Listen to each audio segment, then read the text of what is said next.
Unruly. That's why it's so low. I'll just put these on the end if anybody else comes. Thank you. Good afternoon, everybody. Welcome to our Wednesday workshop. We will begin the meeting, although Commissioner Ames is at 11 in transit meeting, so they're running a little late.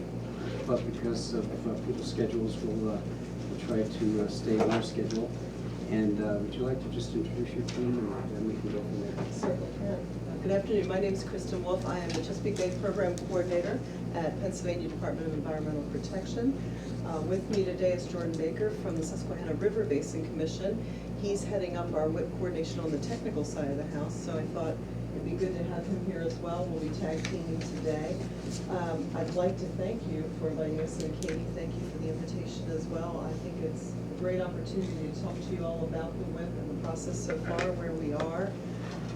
Jordan's going to start today with what it is, why we're doing it, what Pennsylvania's goals are, and who's involved so far. And then I'll follow with him with more of a local view from the county perspective from what we've been doing over the last year with 4 pilot counties, where we've been, where we're planning to go, and how we want to work in partnership with each county in the Chesapeake Bay watershed portion of Pennsylvania. So with that, I'm going to hand it over to Jordan to get us started. If you want, I can flip the slides. Thank you. You can go to slide 3 for me. One more slide, please. So what is the Phase 3 Watershed Implementation Plan? Well, Pennsylvania is working with the neighboring states on cleaning up the waters that run to the Chesapeake Bay. The states that Pennsylvania is working with is New York, Virginia, West Virginia, Maryland, Delaware, and the District of Columbia. So they're working in partnership on cleaning up the waters that run to the Chesapeake Bay, but most importantly, what Pennsylvania is focusing on is its local streams and local waterways, on cleaning those up and restoring them to healthy conditions. So again, this effort is called the Phase 3 Watershed Implementation Plan. You'll hear me today reference it as the WIP. Okay, next slide, please. So what is the Phase 3 WIP? Well, it's an opportunity to reduce water pollution, improve our quality of life, address flooding problems, and get credit for the work that's already underway. Okay. So why is this happening now? It's to meet the federal requirements of the Clean Water Act. In 2010, the Chesapeake Bay, TMDL, the total maximum daily load was set. It requires annual nutrient load reductions of nitrogen, phosphorus, and sediment. It requires TMDL for waters that do not meet state water quality standards. It requires the return of the Chesapeake Bay waters to Maryland to the state water quality standards by 2025. We also need to meet Pennsylvania's Clean Stream Law. And then Article 1, Section 27 of the PA Constitution, that people have the right to clean air, pure water, the preservation of natural, scenic, and historic aesthetic values of the environment. As trustee of these resources, the Commonwealth shall conserve and maintain them for the benefit of all the people. So with Pennsylvania here, you can hit the next arrow, one more. With Pennsylvania here, we've been working with 2 sets of numbers that we need to reduce. So the big circle up top, that's what is entering Pennsylvania's local waterways at the stream level. The small circle is what's ultimately making it to the bay, because not all of the nutrients that enter at the local levels here in Pennsylvania will reach the bay. So the numbers that you see when you receive your toolbox that Kristen will talk about later, everything is going to be at that local level or the bigger number. And then what DEP is worried about is that smaller number that ultimately reaches the Chesapeake Bay, and that's what we need to meet by 2025. Okay, so in terms of local level, we need to reduce 51.06 million pounds of nitrogen and 2.02 million pounds of phosphorus. For the Bay, we need to reduce 34.13 million pounds of nitrogen and 0.756 million pounds of phosphorus. And that all needs to be reduced by 2025. So next slide, please. So here this shows what we've done since 1985. The graphic on the screen shows that in 1985, we were loading at 121 million pounds of nitrogen annually. The current loading rate's around 108 million pounds. So we have made some significant progress. However, you'll notice that the target is a long way off still. We need a lot more reductions between now and 2025. Okay, next slide, please. So what happens if we do not reach our goals?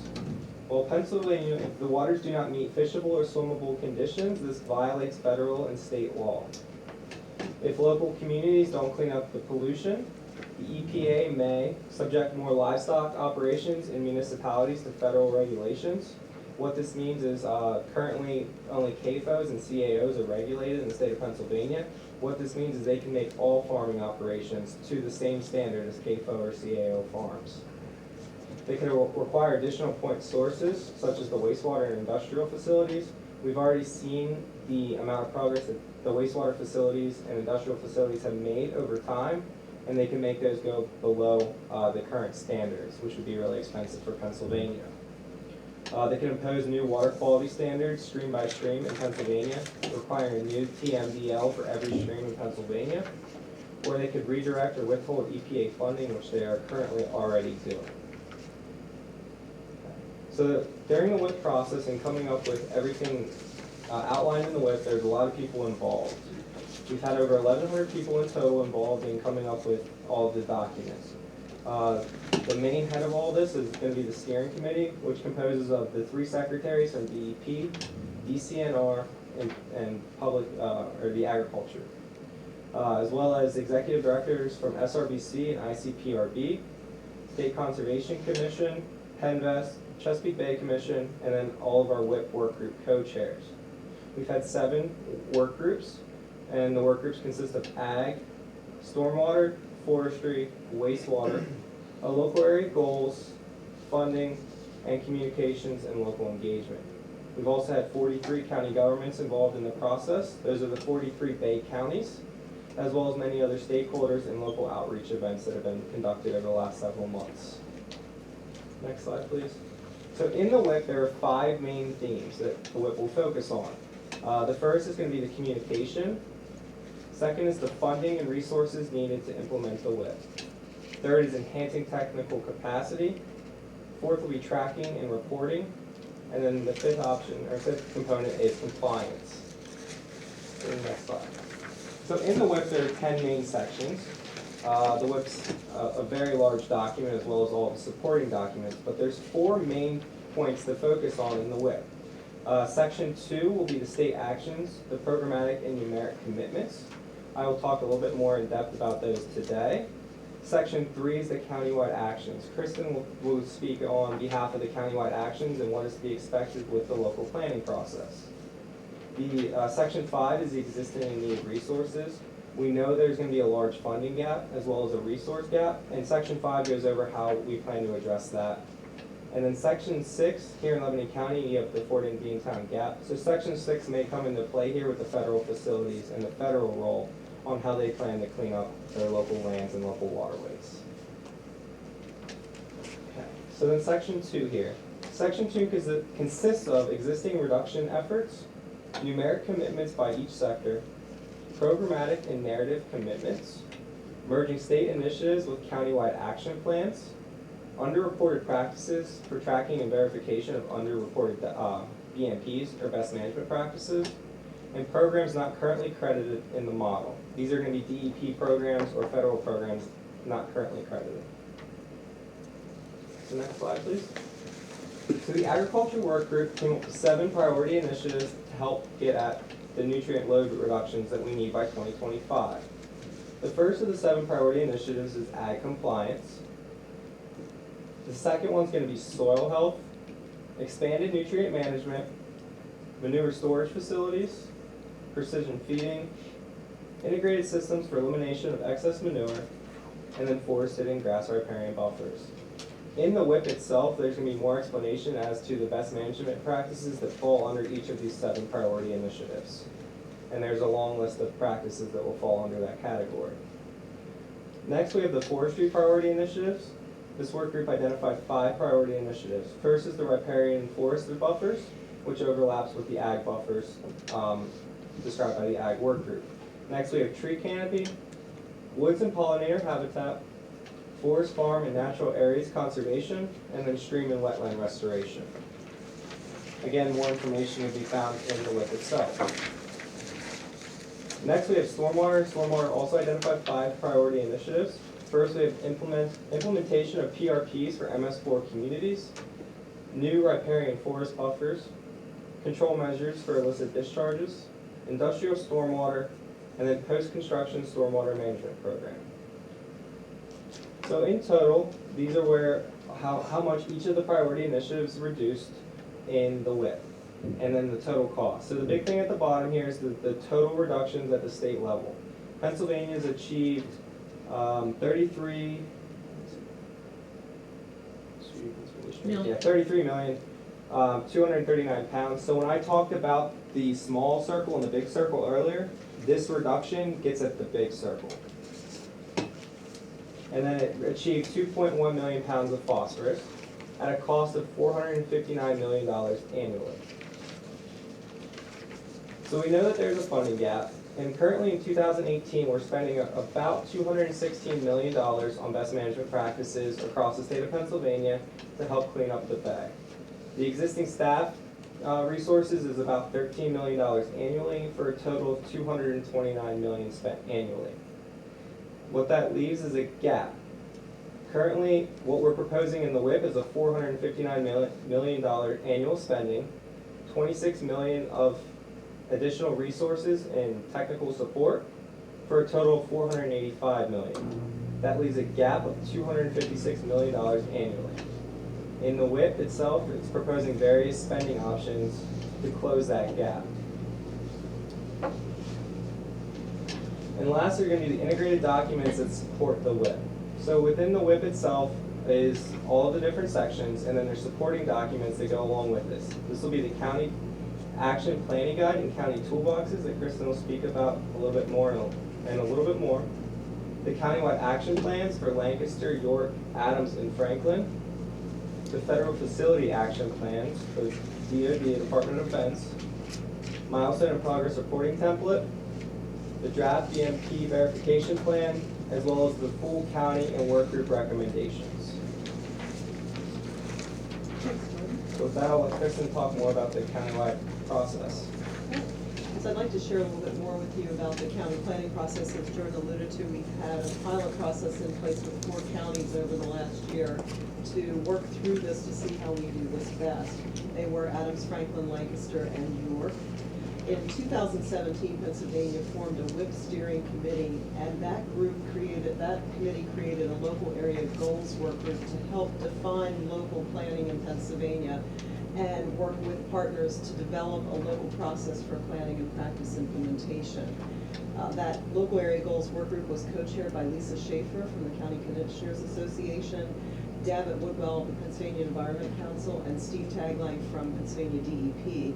And it consisted of members, as the other work groups have, from the agriculture, municipal, conservation district, environmental, and academic sectors. So we really tried to pull together a lot of different people who had reached well into their communities. So that work group and the others comprised of those sorts of folks, added to about 80 to 100 folks who have been working on it since 2017.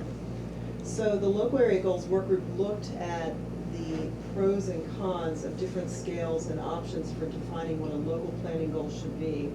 And they ultimately recommended to the WIP steering committee that Pennsylvania's planning goals be developed at the county scale. Counties are in the best position to make a difference at the local level through coordination with state programs, is what was found and was supported by a lot of folks that talked to us about this. They found it to be the most cost-effective and efficient use of resources. And the county-based efforts are really collaborative and already know the relevant stakeholders, which I heard today already from Commissioner Litz, how much you all work with so many different people and reach within your own county. They will help, we hope the counties can help to reach the current goals and help to plan for next steps as we take a more holistic approach to this. And they can help to track and get credit for the things that are already happening and things that are going to be coming down the road. From there, the steering committee approved the county level recommendation made by the work group. Good afternoon. How are you? And then the work group then broke this out into nutrient pollution loads by county to separate those counties into tiers. So what we looked at was all of the counties in Pennsylvania that fall in the Bay watershed. and said which tiers would constitute the first 25% of reduction, second, third, and fourth. And you can see 2 counties represented, the first 2, those were York and Lancaster County, who participated in the pilot in the spring of 2018. And then Adams and Franklin counties also participated. They fell in the fall of 2018. So we had a mix of tier 1, tier 2, and 1 tier 3 in there to start to get a feel for what different counties were experiencing. We wanted to get a real mix of the county feelings too with it. So it was an interesting effort there. So the first thing they asked us is, well, how does a county prepare its action plan? And the local area goals work group set to work to come up with a process that the counties that we were piloting could test out to see how it might work. This is a first time for us. We've always taken a very top-down approach with the first 2 phases of WIP planning at DEP, and it's been not as successful as we'd like it to be. And I think that not only DEP, but the Chesapeake Bay Program Partnership of all the states in total felt that way, as did EPA. And really stressed the need for local engagement and local partnership. So we put this together, again, through the local area goals work groups, work with, we had 2 big events with over 200 partners coming into the meetings, so stakeholders coming into this to talk about the best way to set this up. And what came out of it was this. This was the goal being to develop countywide action plans that were a realistic stretch, but that could be done, and how you would get people together to be looking at this holistically so as not to be overlapping the work of each other.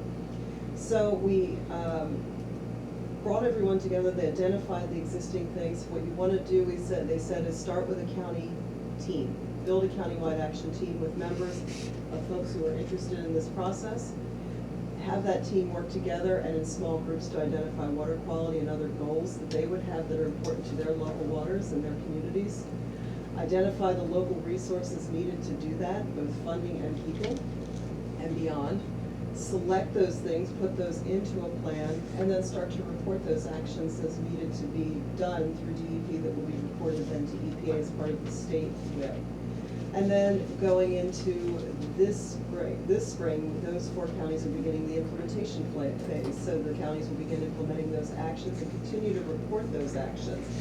And knowing that we don't have all the answers at this point on either side, and knowing that we're not on a quest for perfection, we took this process and said, look, we know this is going to continue to evolve, and we need to have adaptive management in place as we go. So we adapt as we go. That plan can change. So those plans, what's unique to this, when we talk from DEP's perspective, people look at us from a regulatory perspective and feel that if I put it into a plan, it's black and white. In this case, that's not what we're looking for. We're looking for what's achievable and realistic.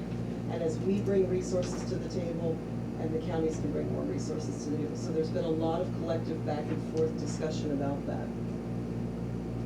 All 4 pilot counties struggled with figuring this out to start, where to start, how to start, and knowing that we were doing this at the same time on the steering committee side, the WIP work groups were building on the statewide initiatives. So we were working down parallel tracks, and that made it very challenging. But they were also up for the challenge, knowing they were doing something new and affecting a change that I think we all needed at that point. They said, okay, let's start talking about where we start and who's responsible, what's accounted for, what's not accounted for. You know, there's a lot on the ground that's not being accounted for right now.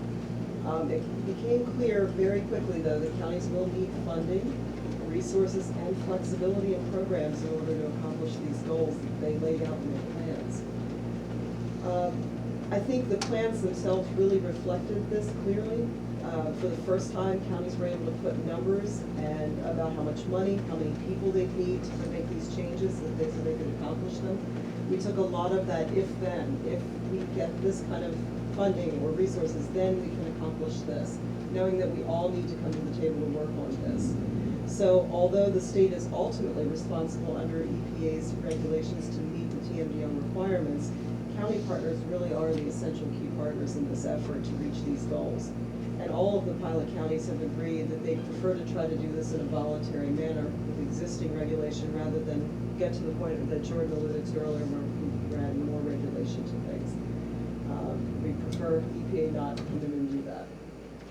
Thanks to the county WIP meeting discussions that focused on these challenges, new doors have really opened on communication. I can speak personally at DEP, and has really opened discussions with programs where things were needed to be looked at again and ways that we can do things differently. And I think it's definitely facilitated conversations for the state with our federal partners, as well as while we're having these conversations with our local, and we've had a lot of interest from private partners as well in this effort. So funding sources are starting to open up that are unique, but now we need to figure out how we channel that to make sure that we're all working in a holistic fashion. So it's quite a coordination effort. What we learned from the pilot county process were some pretty good lessons. First being, of course, that conducting outreach and engagement to other counties in the watershed is essential to this. That not only do we need to be out talking to you all more, but that a lot of counties have started talking to each other, saying, hey, what are you working on here, and how do we work across these lines, since our watersheds go beyond county lines a lot of times. We did learn also in this program, having done it, we gave them about 4 to 5 months to build a plan from beginning to end, and we heard loud and clear that those groups need more time to get a framework built around this, and to invite timing schedules around it. We also learned that the toolbox that we provided to our 4 pilot counties was very large and a little bit, kind of an eyes glazing over moment. Everybody said it's a little much. So we've worked on simplifying that to make it a lot more accessible for the counties that will be coming on to join us. Coordination and technical staff resources are going to be essential to this process, so DEP is committing to continuing to work with counties hand in hand like this, like we have with the first 4. And we need to give more time for the planning process, but also that implementation, once you get beyond that plan, is going to be as important, if more important than planning. So all of that said, what was interesting is once we collected the 4 pilot county plans, what came out of it was that if we just did the 4 counties alone right now, you can see there's some pretty big costs, $344 million, but you also see some very large reductions in pollution to our local waterways. Over 14 million pounds of nitrogen, over 700,000 pounds of phosphorus, and over 811 million pounds of sediment going into our own streams. So of course, with what's good for Pennsylvania is good for the Bay, but really it's what matters is our local waterways. So it's been, although uncharted territory the way we've handled this, it's been a big lift, but it's really making interesting headway in that way. So as I alluded to earlier, while the pilot counties were working hard on this, our state WIP steering committee work groups for the different sectors were developing their own statewide initiatives to support local efforts. Those were the funding, agriculture, stormwater, wastewater, forestry, and communications work groups. So they were looking at how they could affect changes within statewide and take statewide initiatives to make the difference. So at the end of the pilot in late 2018, the 2 initiatives were brought together to begin working on those state and local efforts together so that they can mutually support each other going forward. As I had noted earlier, we had broken things out into tiers. So at this point, late in 2018, the local area goals work group was asked to say, how do we start? What's implementation look like? And so based on the lessons learned from the pilot, and with the goal of keeping things realistic and wanting implementation to occur, the local area goals work group returned to the WIP steering committee earlier this year with a recommendation to take a phased approach to the existing 39 counties that were not part of the planning process to date. WIP steering committee approved this recommended approach, and work will begin in the late summer, early fall of this year with our tier 2 counties, who would be the second 25% of reductions. They're tiered based on how much each county is loading to, as far as nutrient loads that are going into their local waters. And Lebanon County does fall into the second tier. So we're here today to talk to you a little bit about that and just start talking about what we can do to support those efforts. So in talking about this phased approach, the local area goals work group came up with this suggestion of having 2 phases. Phase 1 beginning, now that says summer 2019. Knowing how things are moving with this, we're probably looking at late summer to early fall at this point to get that started, but for a longer period of time for the next phase of counties built. This process will last 6 to 8 months, and the efforts in this phase are going to be focused on both the tier 1 that are already working on it, and then the tier 2 counties that will make up 54% of Pennsylvania's nutrient load. Those actions will include assisting the existing pilot counties in getting started with formal implementation, but then starting to work with the remaining tier 2 counties, including Lebanon County, to develop and implement their county-wide action plans and then to begin outreach like we are today with the Tier 3 and 4 counties to talk to them about what next steps will be. Phase 2, beginning the beginning of next year, February 2020, or possibly a little bit later, will again last 6 to 8 months to give time. And that effort will be to focus on the Tier 3 and 4, that's 35 counties that make up those. They'll constitute about 46% of the load, and those actions will be to continue to assist the Tier 1 and 2 counties like yourselves in getting their plans into action and implementing them. And then starting to break up the Tier 3 and 4 counties into more regional groupings, since their loads are smaller to their local waterways, and working with them, and then working with those folks to go ahead and get started on planning and implementing their plans. So that's where we go from there. This is just another way to lay out the approach that we keep up here.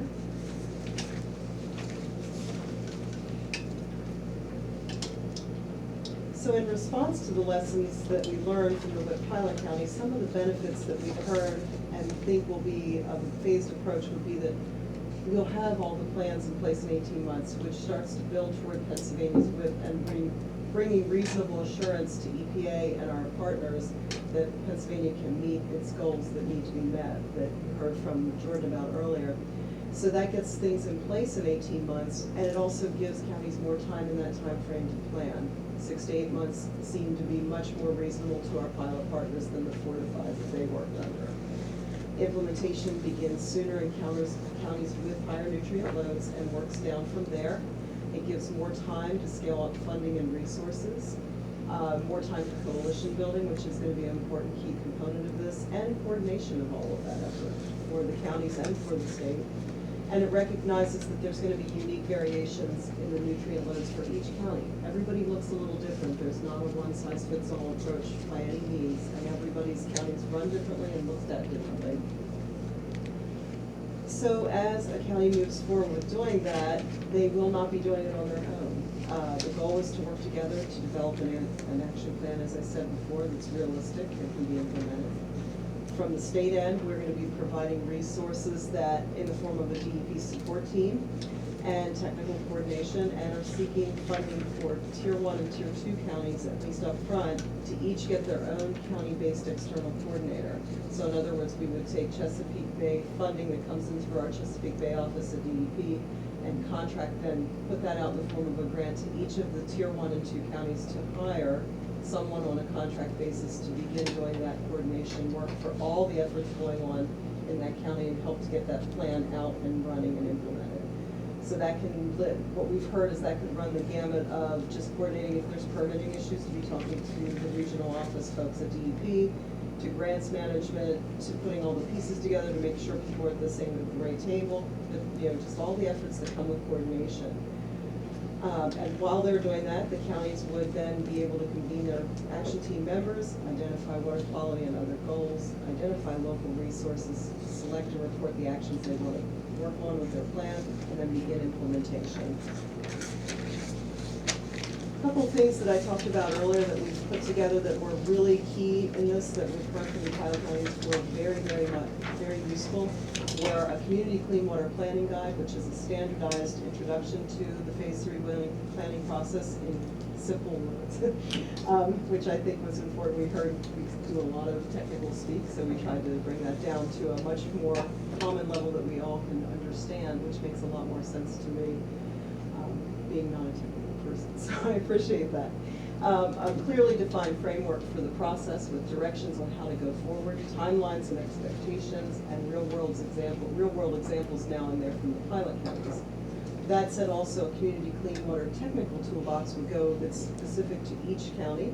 That would be customized with county-specific data, technical information, in-stream monitoring, so a lot of the monitoring data that goes on around your county, and incorporates the state WIP work group state initiatives into that, so the two will be going together. What I wanted to share with you today, just high level, would be 2 examples of what you find in a toolbox. Of course, it'll be a much deeper dive when you receive a toolbox, but this gives you kind of a high level look at what we see in Lebanon County so far based on the data and the information that we have from USGS and SRVC and our Bay program partners who have pulled this data. For instance, in Lebanon County, your nitrogen load is mostly coming from the agriculture sector. The developed sector also contributes a fair amount to that. And because of those pollution loads going to those waterways, they'll account for the majority of reductions. So that's a starting point to talk about, and there's much more detail that comes with that in the toolbox and through the technical assistance delivered through our partners. A second example, there's been some really great high resolution land use mapping done by the Chesapeake Conservancy. And we have a picture here of Lebanon County's land use map that shows us that there's a small amount of forest land in the county, but primarily agriculture and developed lands comprise the majority of the landscape. So generally, they generate more nutrients and sediment than forested land. And that you have unique global water quality challenges, in part due to the high acreage of agriculture and developed land uses. So I wanted to share just two more specific examples for you today to see what we can do with this. I also want to encourage you, Jordan gave a nice overview, I think, of the WIP. It is a large document, and there are some key sections that might be of interest to you with your needs. And there is an open public comment period through June 7th. If you wish to make comments on the WIP, you're welcome to do so. So I wanted to just note that. But mostly in closing, I just want to thank you for this opportunity. And thank you, Katie, for bringing us all together. I think it's important to have these conversations. I will say in 3 of our 4 pilot counties, the planning commissions have led this effort in coordination with their conservation district. Lancaster is a bit unique. They have a far greater lift in some areas, so they've built a partnership called Clean Water Partners and gotten funding both privately and federally to build this partnership. So they're bringing that together with their planning commission, and their commissioners are very much involved in that. Their district is very involved as well. So you have different ways of looking at this, but we have found that for us it's unique. We've not previously worked a lot with planning commissions. And planning commissions are telling us they've not worked all the time with the conservation districts. So already we're starting to see interesting and very helpful partnerships build through this effort. So I'd like to encourage you to take a look at those if you can in the WIP, and I'd be happy to answer any questions, as with Jordan, if we can answer anything. Commissioner, I might take at least 5 minutes if I may. Right. Thank you for coming. I understand there's a federal mandate. I think that what I'd just like to give you a little bit of background on is this has been my life for decades. I'm president of the Swatara Watershed Association for over 30 years. I sit on the Energy, Environment, and Land Use and Agricultural Committees at the state level for the County Commissioners Association of Pennsylvania. I sat on the Conservation District Board for many years. I sat on the Conservancy Board. I organize with the Swatara Watershed Association cleanups every year. This was the 31st year. We have been cleaning up the waterway. We have helped to install wetlands off of Route 81, around the Pine Grove area to be general.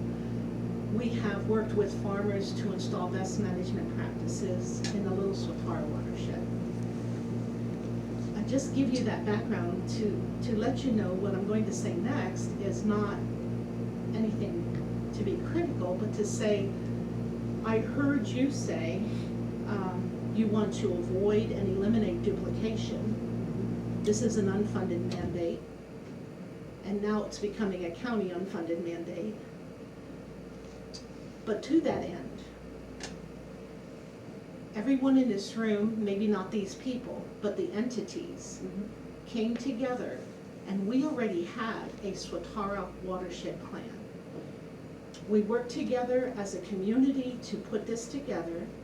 We prioritize projects, and the projects are listed.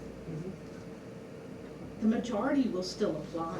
Excellent. I don't think we need to reinvent the wheel. Do we have to review it? Absolutely, and update it. The one major thing that you haven't mentioned, and that is not mentioned in our plan, and is not mentioned in our comprehensive plan that I've been lobbying to get updated, is the pipeline issue. Last summer, when the rains hit, the monsoons, if you will, those open pipelines put tons, literally tons of nutrients and sediment into our local waterways that ended up, as you said, I don't know if it was 30% in the Chesapeake Bay, and destroyed the oyster beds and whatever have you. This is something that's not being calculated in. Our farmers are getting blamed for this. I saw that great big green on the farmers. Not one mention about all those open pipelines. To this day, some of those pipelines are not put back, and our farmers are struggling, you know, to get productive land. They were promised that it would be taken care of, but it's not, still not completed. So that is a major piece that has to be updated. I also, and I say this very kindly, know that DEP has a lack of employees to process permits.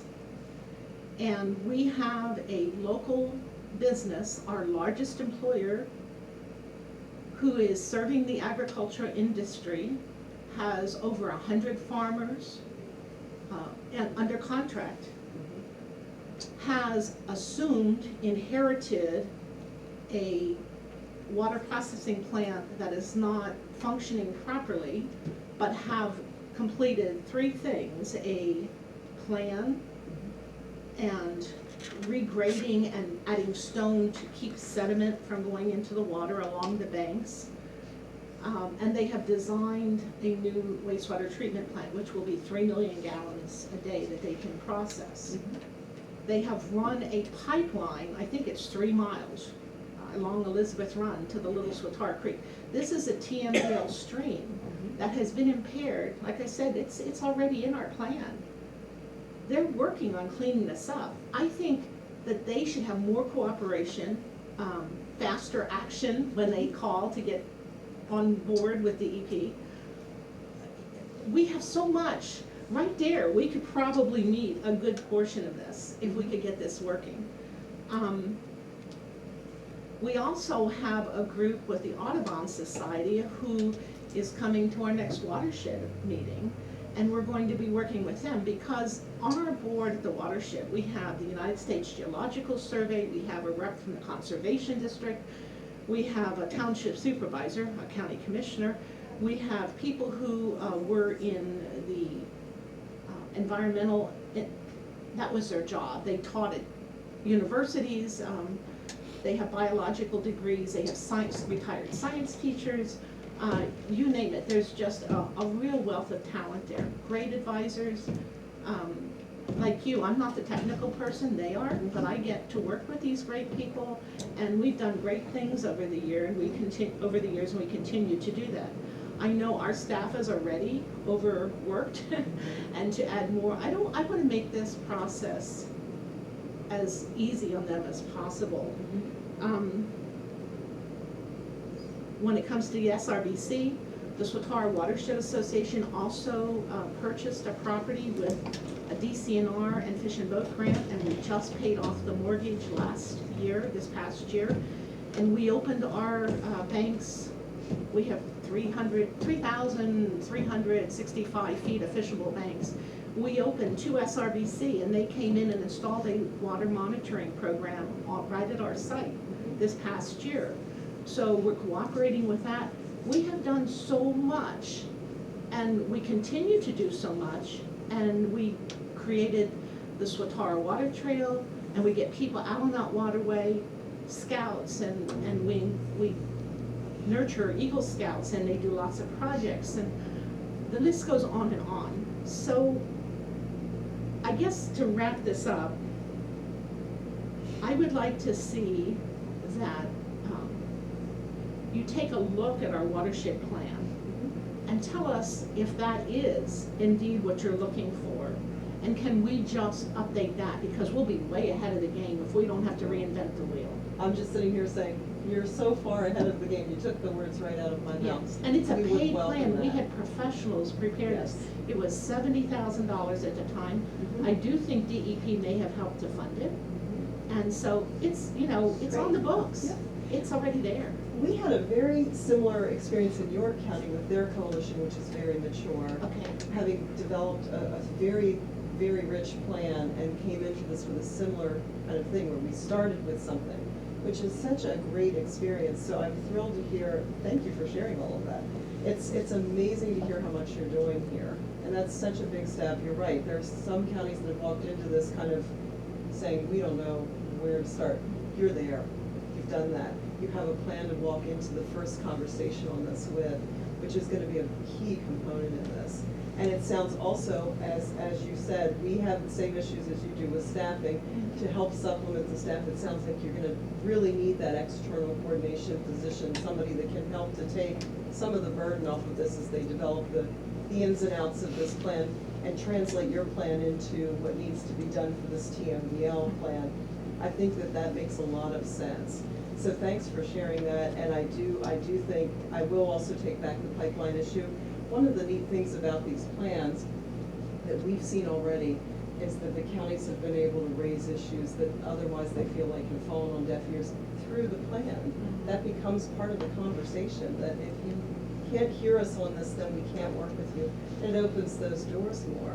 It's brought our regional offices to the table to say, hey, we're having permitting issues. While we appreciate that you're understaffed, how can we do a better job at making a more streamlined permitting process? So I'm really excited to hear that you have some key specifics already in place that will really help with this. Thank you. Yeah, and if you can't find that plan in your files, you let me know. I'll see you get it. I mean, I know planning has it, and probably everybody in this room. We had CDs burned and given, and booklets that were printed and given to every municipality. But again, Yes. people have changed over the years, and they may not know where it is, but I still have copies. Well, that's kind of where I think we would start. Like we did in New York, we'll sit down together, and similar to what I've done today, we start the conversation with the people that you want to kind of, who you think are the right people to start this leadership process as far as how you want to lead this in Lebanon County, and we start that discussion. So we're, at this point, already ahead of the game, because we were looking at late summer. So if you want to start to talk about some of that, maybe we can start to do that a little sooner rather than Well, later. I'm one person.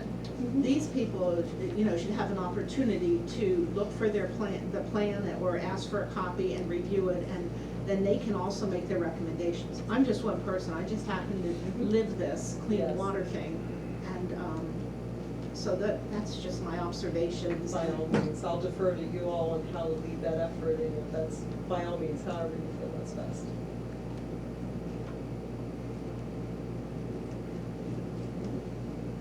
Can I answer any other questions? Can Jordan?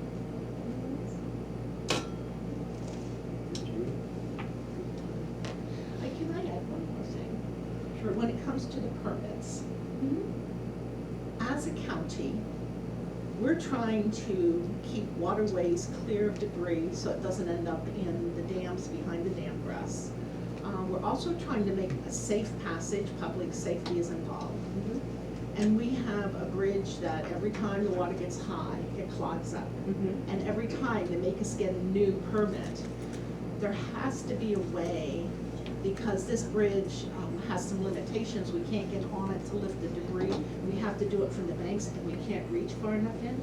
There has to be a way that we can get a permit that gives us ongoing, a general permit of some kind that's in perpetuity, that gives us ongoing access to be able to do this and not hold us up, because all these things are at stake. So if you can add that to your list to check on, I'd appreciate it. Thank you very much. And I'm not sure too with Katie if how you work with your conservation district, to go back to your point of how you start to give that some thought, maybe how you'd like to coordinate that effort, who you'd like to have at the table. We welcome having the conservation district involved in this as well. It's been very successful for us in other counties. And beyond that, it sounds like you have an incredible list of partners too, so thank you for that. Thank you. Thank you all for your time. Oh, wait, we have. Oh, I have a question. In your technical data or technical toolbox, do you have data about the nitrogen loads in the groundwater? Yes. We'll have. So you have a base groundwater level Yes. as opposed to the stormwater? Each of the land river segments within the bay have their own respective nitrate level in groundwater. How much of that runs off and how much of that goes through the groundwater itself. We'll have that data available in your technical toolbox. Okay, and do you know how fast or any rates of recharge for that groundwater? That if you. I believe that's also gonna be in the technical toolbox, yeah. Too. I recall them talking about Yeah, how there's a- fast in some areas it. There's a graphic that shows the groundwater age and how quick that'll turn over to the bay. Okay, so that's all part of your planning of Yes. how you're gonna reduce. Okay. If I can just add a comment, I'm not sure if you're aware of it or not, but there's 6 municipalities that already have created a consortium. Okay. And we're in our second year. And we've committed to a $5 million in a 5-year term of pollutant reduction planning. So those plans are available. And a few years ago, we also created a Clean Water Alliance. And we have been focused more on education. And that's open to the entire county to participate. Okay. So definitely strong partners at the table for the planning effort going forward, it sounds like. And it's been interesting to talk about the different consortiums with the pilot counties and how the municipalities are really getting smart about coming together. So I commend you for that. And we've had some very difficult conversations with our DEP stormwater folks and the municipalities, and I welcome that. I think sometimes we need to have those conversations to really understand where the challenges lie, and I think we'll see that have an effect on different things going forward. So thanks for bringing that up, and we'll make sure that that stays part of this conversation. Thank you. So if I may also add, when it comes to the permitting, the consortium has been having a difficult time Okay. getting our PRP approved. Yeah. Mainly because we started it kind of unknown, and we've worked into doing a fee-based charge. Okay. And then they kind of changed our amount of reductions and our credit allowances, so now we're all kind of looking at about a 42% increase of what we initially planned. Wow. So we're not planning to go back to our constituency with those types of increases. Right. So that's kind of still something we're working through. That has really been an effort and a work in progress. I always say that's the other whip in this whip, is the work in Yes. progress that this is. So it's very challenging, and I admire the work that these municipality folks are doing. What you're doing on this is challenging at best. So,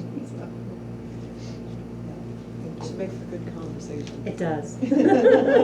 But I think it's important. We have to stay outside of our bureaucratic silos, I think, sometimes, and come out and talk to folks and really get to understand what's going on.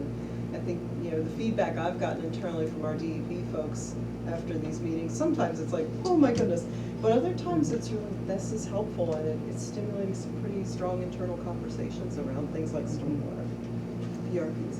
Thank you. I have some more questions.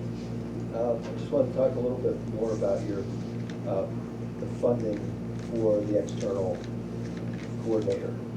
How is that actually going to work? Is that DEP gives a grant to the county? That would most likely be the way to do that. We receive funding from EPA every year through Chesapeake Bay implementation grants. So they send funding over to us, and then we take that and we can use that to fund positions in local areas. So we've done that in different areas, and we think that that would be a smart way to do this. So we've been working with EPA on developing that for the counties. And what's the turnaround time on that? If our county is supposed to have this plan by next February, Right. we need to hire the coordinator now. Now, Uh, How are you going to go about implementing, getting the money to the county or whatever you're going So to fund to hire that person?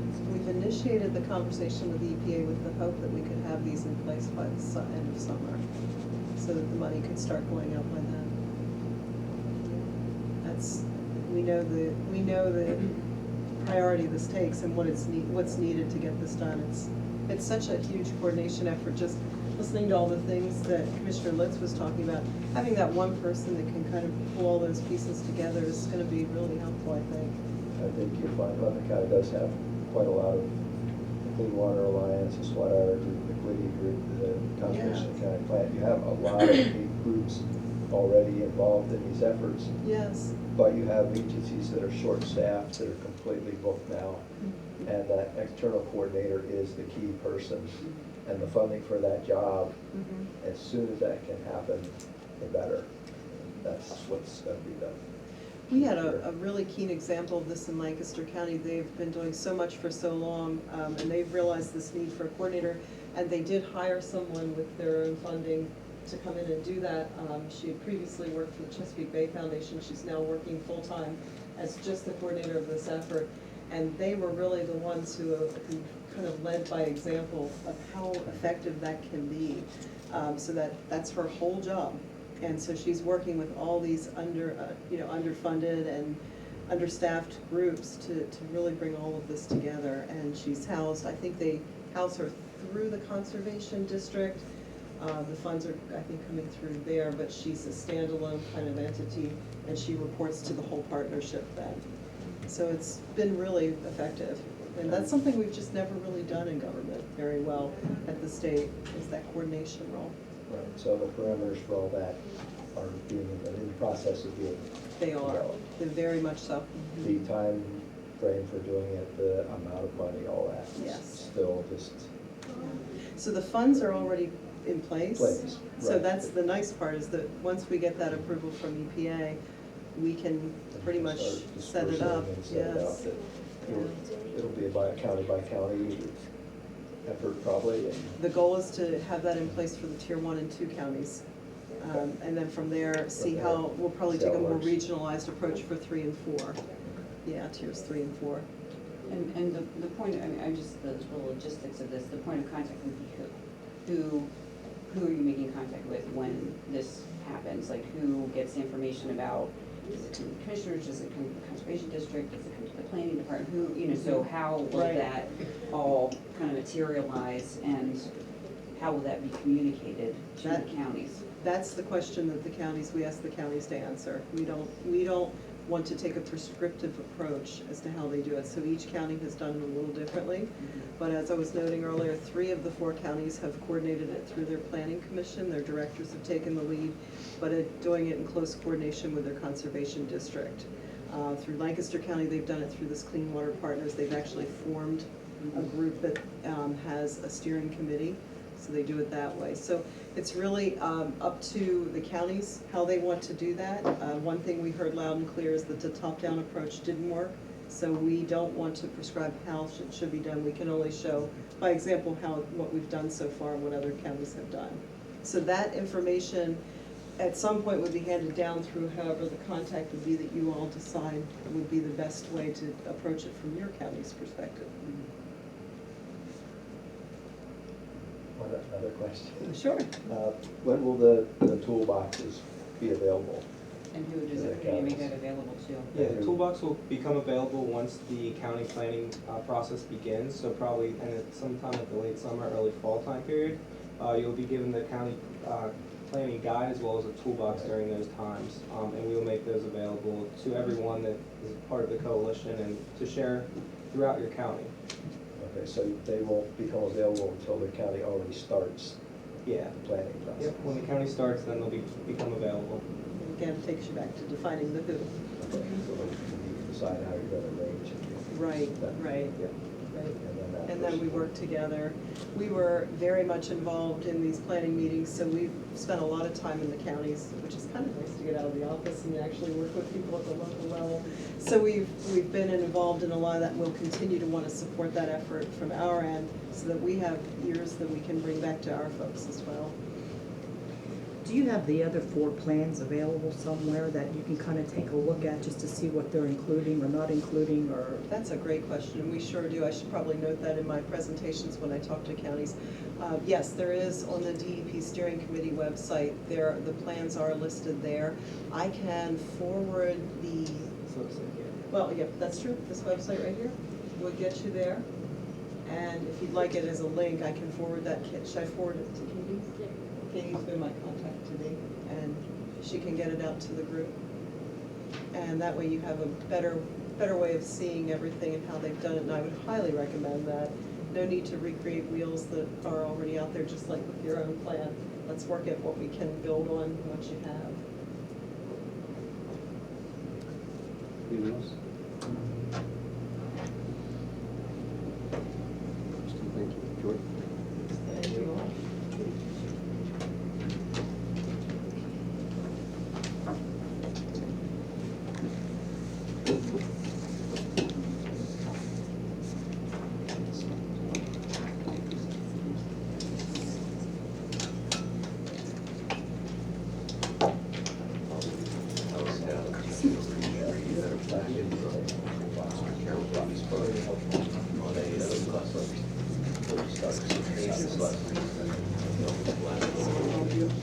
Little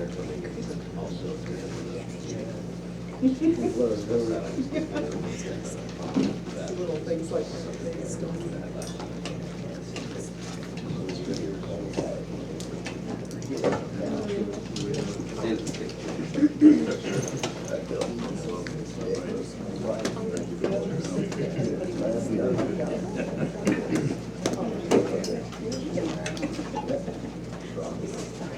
Do you have something else after this? I mean, you have no else.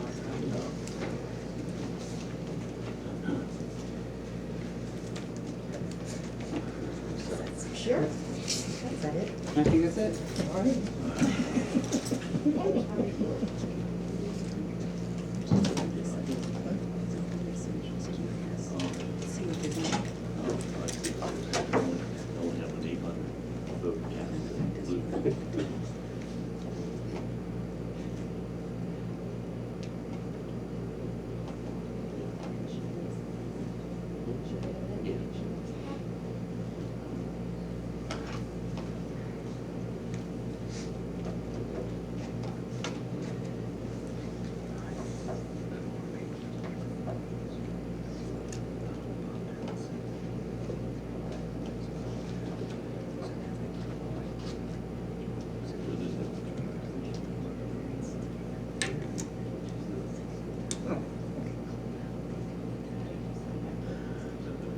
No, I think we should look back up.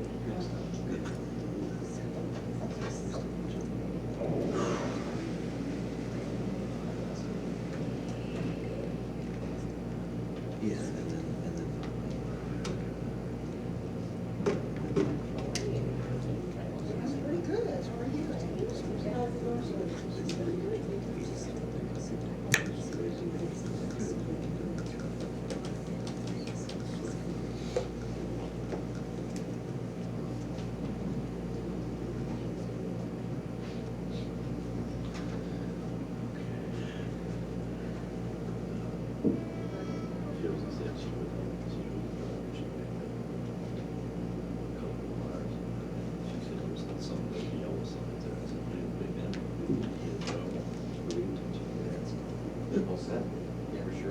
Okay, so Drew and I are just going to go over a quick update of some of the apps that you've already seen, and then we have 2 new apps that we'd like to show you. So the treatment app, we've made some minor changes and Excuse me, improvements. do you guys want to sit up closer? You okay? You That's good? fine, yes, Good? thank you. Appreciate it. Okay. So we made some minor improvements to the treatment app based on what we heard when meeting with the heroin task force. And that app is going to be embedded in the heroin task force website when it's rolled out. And we get about 200 views per month on that app so far. The floodplain viewer, after Commissioner Litz was interviewed, usage really spiked. We saw a big uptick in usage. The townships are also sending out notifications to property owners about changes to floodplain status. So we're averaging about 100 views per day on that app, and last month we had 3,400 views. So that app is really doing a lot. I personally received some calls, and when I walked people through how to use that, they were really grateful because they could look at their own property, they could see the change itself, what was there currently, what the change will be, and how it affects them. And luckily for me, most of the people that I talked to were getting a decrease, so they were pretty happy. I didn't touch anybody with an increase, so that was good for me. The voters app, obviously, because of the election and redistricting, that's seen a little bit of an uptick. We had 300 views over the last few days and 800 views over the last month. So that is, that's really going well. So all of our apps are getting used. The tax parcel viewer app gets used, every single day by folks. So all those are successful. We presented our apps at the GIS conference a couple weeks ago, and our session was well attended, and we got a lot of great feedback on what we've been doing. So that was really good. And some other counties are like us, trying to figure out next steps and how we get this data out to more people, so it was really well. We also want to update our webpage, so our county department webpage, it needs to be updated, and we want to put all these apps in a handy dandy location that when people, because some people search for GIS, and when they hit our page, they're not necessarily hitting our apps. So we want to have all of our apps cataloged in a nice, page. We kind of have an idea of where we want to go with that. So that's on the horizon. And now I'm going to turn over to Drew because we have a magisterial district app and a parks app that we would like to roll out next. All right, so our magisterial districts app, it's pretty simple, just outlines the different districts and where the district justice offices are. And we're hoping this will be helpful for both the public and for the district offices. A lot of times we get calls because they want to determine which district someone lives in and which office they should go to. And so we're hoping this will be helpful for them as well. And you can see as you get closer that each property is color-coded by which district. So if you search by property here,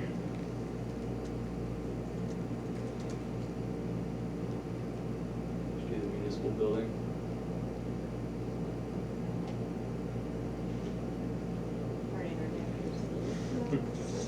There we go. So you can see when you search by property, this comes up and all the information that you need comes up, so you can quickly see which district justice office you need to go to, and you'll be able to find that. So we're hoping the offices can use that to determine properties and who the point of contact for them is. So previously, we used to give them this big spreadsheet with listing of all the addresses in their districts, and they would have to like search through this spreadsheet. So now they can just click on the map, and it should be a lot quicker and easier for them. Have they tried it yet? No, I did speak with Stephanie, and she was very impressed, and she thought it was a good idea. So with her blessing, we kind of moved forward with that, and so now we're here. Oh, sounds good. Anything? That No, so I mean, it follows the same pattern as our other apps. You can zoom in, zoom out, search by address, wanted to make it simple, but yet give folks the information they need, so. All right, and our next app we have, this is for the county parks. So let me just back up real quick. This is something we talked about in our presentation. We sat down, Drew and I sat down, and we looked at the county website, and we talked about where can we plug ourselves in right now today that we can make an improvement, that we can enhance something. And scrolling along the top of our website are the parks. And then you go, and it's like a static, to us, boring page. And that was an area that we said, I think we can make improvement on this and make something that is really cool for the user to look at and maybe draw more people to the parks that the county owns or maintains. So that's sort of how we came about this. We were looking for areas we could plug in, and this one jumped out at us right away. So this is what's called a story map, kind of like a virtual tour. So users can go on here and scroll through, and you get a list of each park. And as you scroll through, you kind of get, we are the mapping department, so we give you a map, and you get an overview of each park. You kind of get a closer look there, and you get some information about Monument Park here. You scroll through. Governor Dick as well, you get the overview. As you scroll down, you get a little closer view, and again, more information. So we really wanted to give some history and background that wasn't necessarily available right on the county website. So we want to make it a little more interesting and kind of give people some more information as to what recreational options they have for the county parks. So we have the observation tower there too. And then we also have all kinds of links in there, so pretty much anything as they're reading, you know, if it's underlined, they can link, they can hit another website, or they can go and get more information if they're not satisfied with what they're seeing here. So the rail trail, you know, it's a big deal in our county, and we definitely wanted to make this one a little more interactive. So we give information, some pictures, and here you can kind of see some sites along the trail. So we have the high schools, expo center, Iron Furnace, Governor Dick Recreation Area again, and then the state game lands. So you can kind of see which areas the rail trail touches, and you know, you can get there by using the rail trail and see all these sites. And get some more information as to rail trail. And then finally, just the Union Canal Park. So this gives some more information, some background as to, you know, how it was created and where it came from. And we also provide some pictures because there are tours and Civil War reenactments, so we just wanted to make people aware that there's more to this than just a park. There is a lot of action going on here. Have you shared this with the Visit Lebanon Valley? Yep. Talk to those You guys folks are at the all? first people to see it outside of Because I us. know they just did Awesome. an outdoor guide for the county and working on different tours across the county. So Okay. definitely this is something that I think would fit in with what they're doing. Sure. This one looks like you had fun doing it. Yeah, Yeah, it was. we did. We were looking for an opportunity to do something a little more fun, so this was it. That's awesome, awesome. Yeah, it is really good. Just a couple things if I could add. Can you, I know that for sure Rail Trail and Governor Dick have social media presence. Can you link to their Facebook page, for example? Yeah, absolutely. So that if, And the tours? and the tours, yeah. So if somebody gets to this and they want to, you know, go to the Facebook page, for example, for the Rail Sure. Trail. Because there they might find the status of some of the sections that are under construction, Okay. or, you know, that kind of thing. That's a big challenge to the Rail Trail group, is that while these things are under construction, users really aren't supposed to be on it. It's a construction site, and so, you know, they put up physical barriers, but a lot of these people are Ignore them. venturesome and will find their way on anyhow. So I think that would be good. Yep. And also echo Bill's comment, Commissioner Hughes' comment about the visit Pleasant Valley. That'd be a good Yeah, connection. I think a link would probably would make a lot of sense. Yeah, absolutely.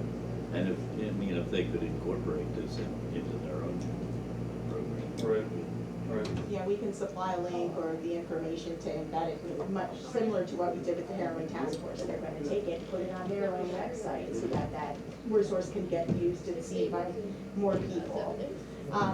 Certainly, we're open to any kind of changes, suggestions, like we can do more, whatever, you know, your thoughts are.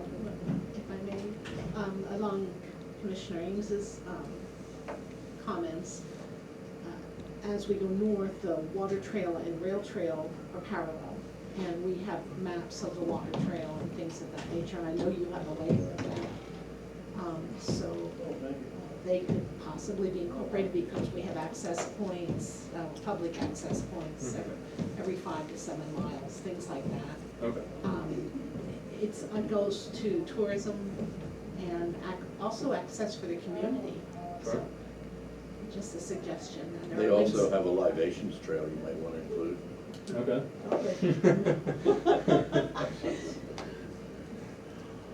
Yeah, we started this from what was listed on the county's website, so that's where it sort of started, and that, you know, that's where we It's pulled okay our that you said that was info. boring. That's all right.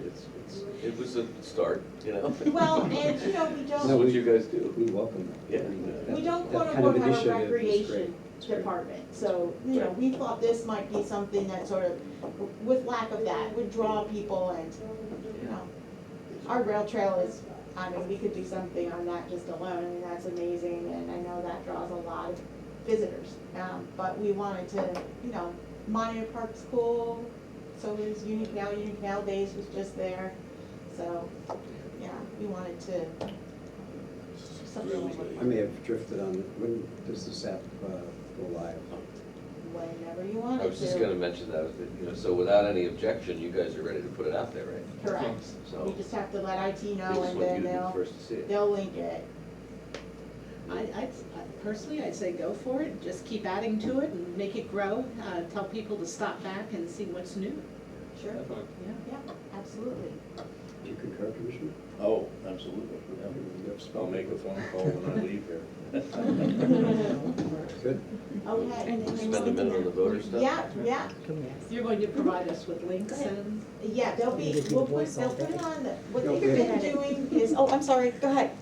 Just a question, eventually, are you gonna be adding all parks, or is it just gonna be county owned? Well, this is currently county-owned parks. We could do whatever with it, but currently these are the county-owned parks that the county. Because if that's how it is, I mean, I have no objection either way, but then the title should probably be changed because you're not encompassing all parks of Okay. Lebanon County. well, they are the parks of Lebanon County, but they're owned by the municipalities, which would become apparent as they get to them. And that was, I think, my question, Commissioner They do Litz, it. is if it was Is that gonna your build. intention? Is that? Exactly.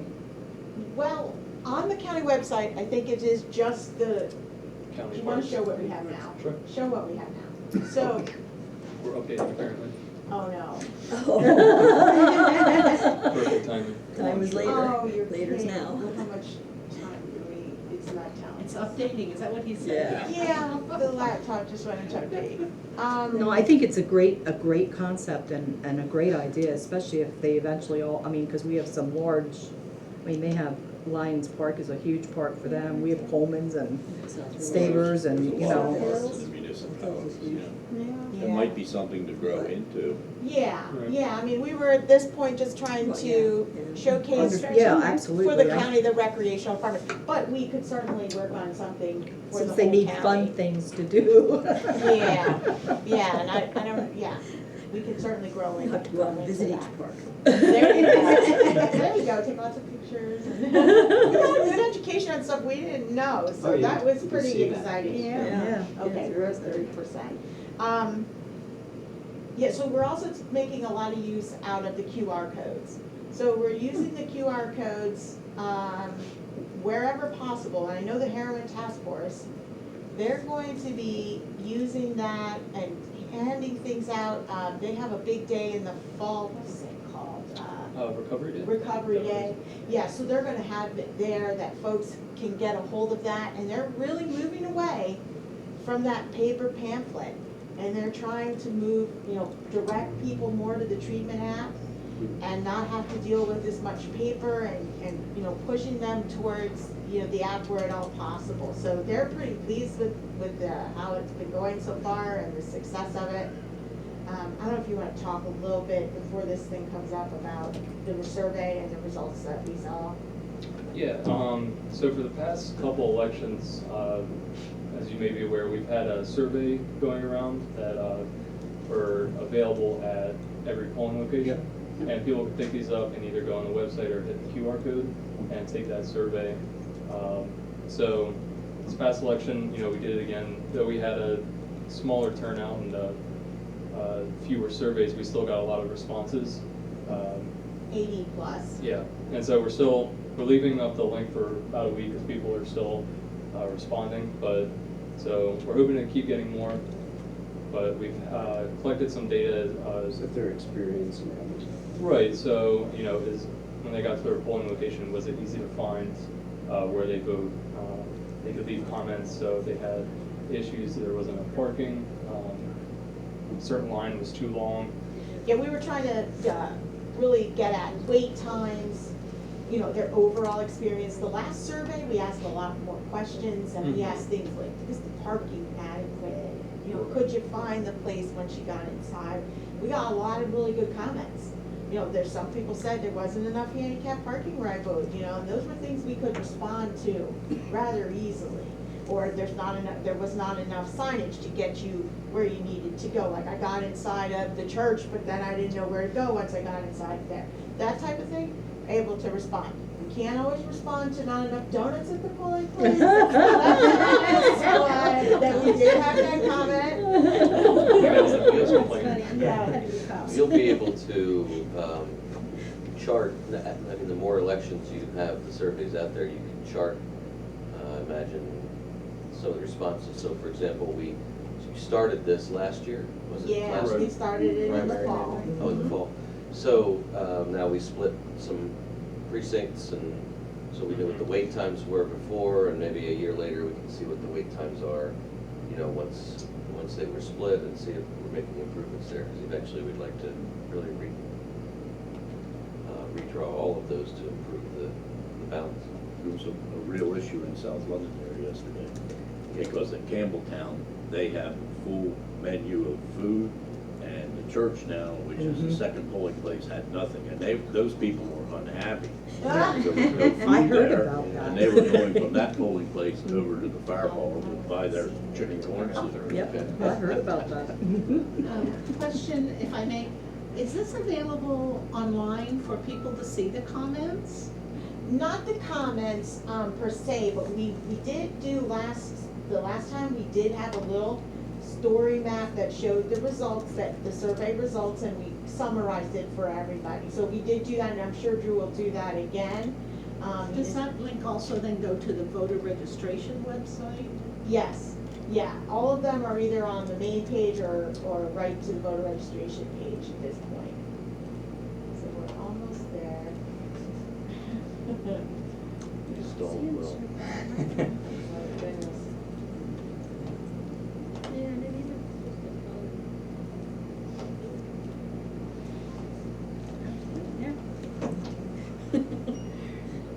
There we go. Oh. So the screen's kind of compressing everything, but you can see here, we kind of created this dashboard to keep track of our responses, kind of organize answers a little bit. So you can see we have the wait times by vote down here, by hour. You can see in the morning, kind of had the spike initially. We had an age group up there, so you can see which kind of group votes most. We had a majority, 35 to 49 years old. That sort of indicates that would be the age group that's most likely to complete the survey. Survey, Correct. correct. Which age group is, I'm sorry? 35 to 49 years Ah, old. Doesn't mean it's the largest group that voted, it's the largest of this survey, Right. Yeah, right? Okay. correct. Down here, we also have wait times by polling place. Let's see if I can expand this a little bit. So you can just see by, you know, a lot of polling places didn't have surveys completed, but see the ones that did here, you can see majority, you know, we're waiting less than 5 minutes, which we can expect from. You can highlight that inside, yeah, there you go. So you can see that, was it South Londonderry North had about 18 responses, and they were waiting less than 5 minutes. So overall, you know, things were moving quickly. I also said, I saw this earlier, and I also said, asked these guys if they think the wait time contributes to the number of participants in the survey, because if you're waiting in line, the survey material is there. There was no line You there. know, there wasn't a line. That's where I voted, and I was there all day, or most of it, not all Well, of and it. they're just active and participating. But it might have had something to do with the fact that it was a new polling place too. It just, you know, attracted attention. You know, I didn't even know these were available, and I voted both elections and never saw the survey. They, at my polling place, was lying on the table today.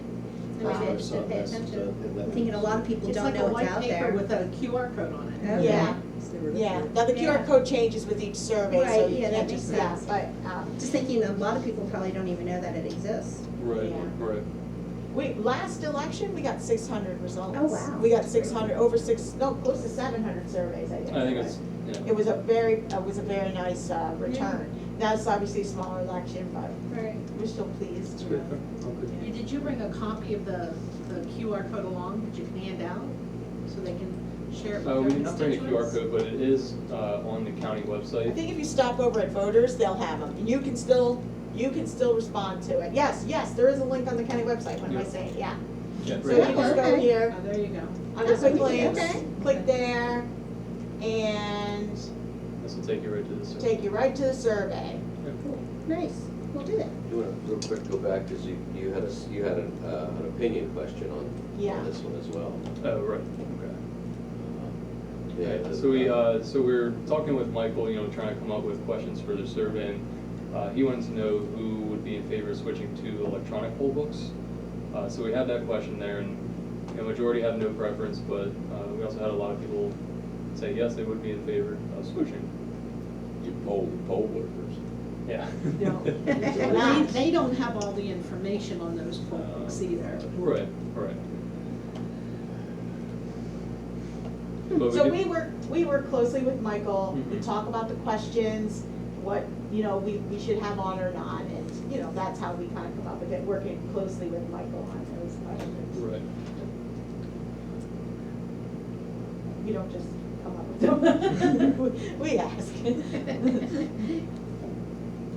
And, so it's real interesting, not a lot of people are doing this, and I don't know if anybody else is doing it You mean around other here. And counties? Right. yeah, and we showed this, a lot of people were really interested in it, and the software company, SRI, they're our GIS software company, they actually called us and incorporated a lot of our ideas into an application they created.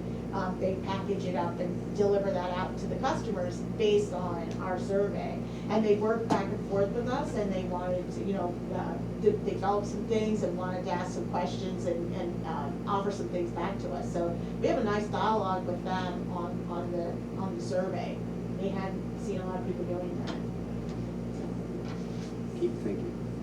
I think you folks should present at a CCAP conference sometime in the future.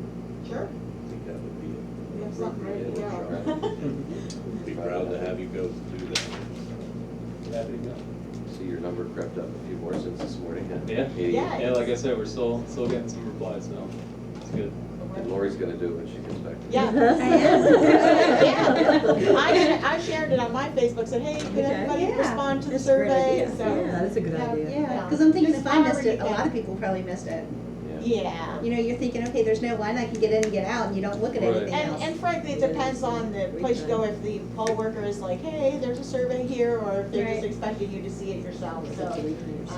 Yeah, if you're standing there waiting. Word of mouth, it'll get around. Yeah. That is everything we have. Thank you very much. Yeah. Appreciate it. Yeah. Yeah. Yeah, there's one more item. Okay. Sure. Thank you. Yes, yeah. That was worth staying, thank you.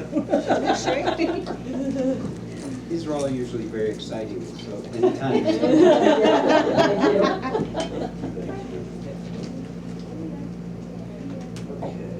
You guys have your packets? Copies? Are they- From aging on the bus stuff.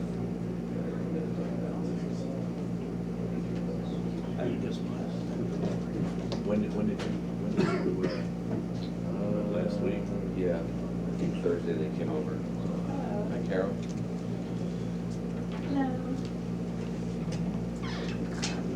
Wow, this looks like a bus full. He does. He's helping. Thank you. Hello. Hello.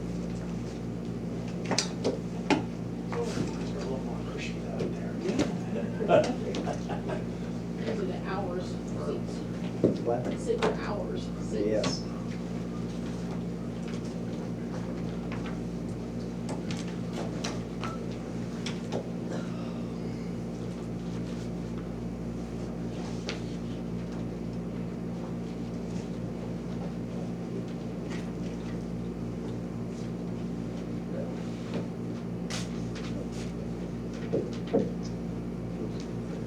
Do you have extras of this? Just your own, okay.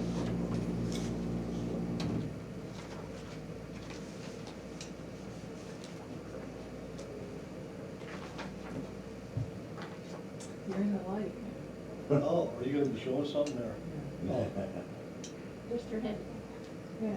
You look like you have white hair now. We'd like to call attention to Dennis's head. Yeah, we're gonna go ahead and, I can turn that off. we just discussed what's inside that, it won't take long. There you go. Better?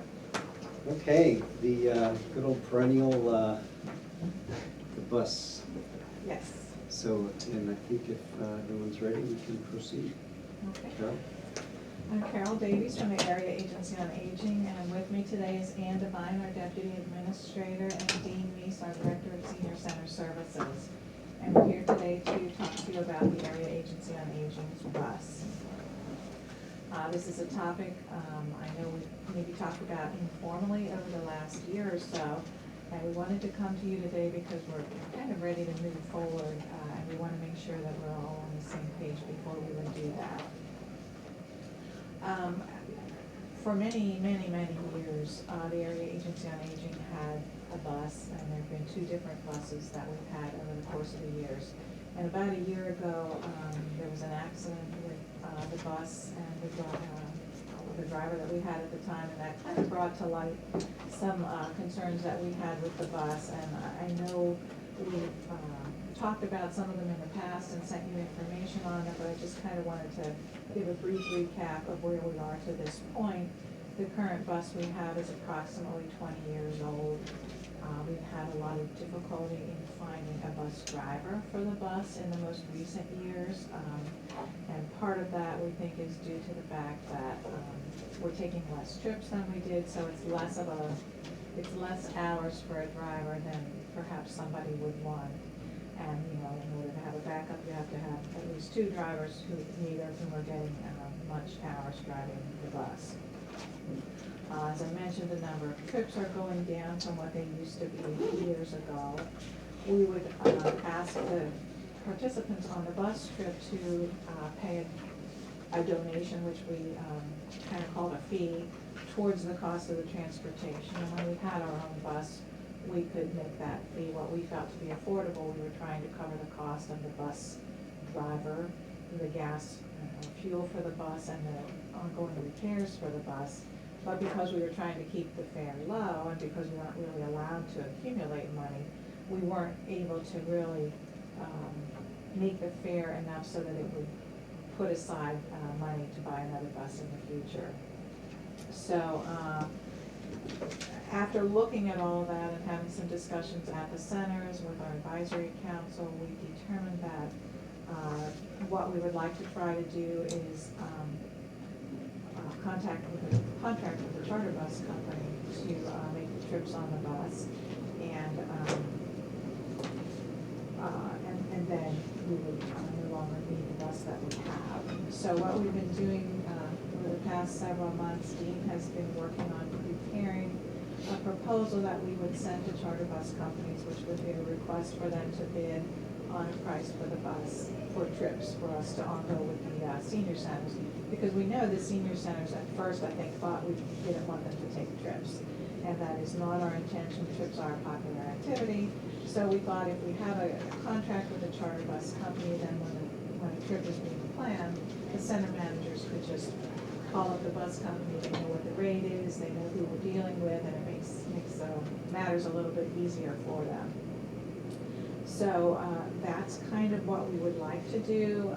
Dean had some input from Dennis on the proposed request for bid that we have given to you.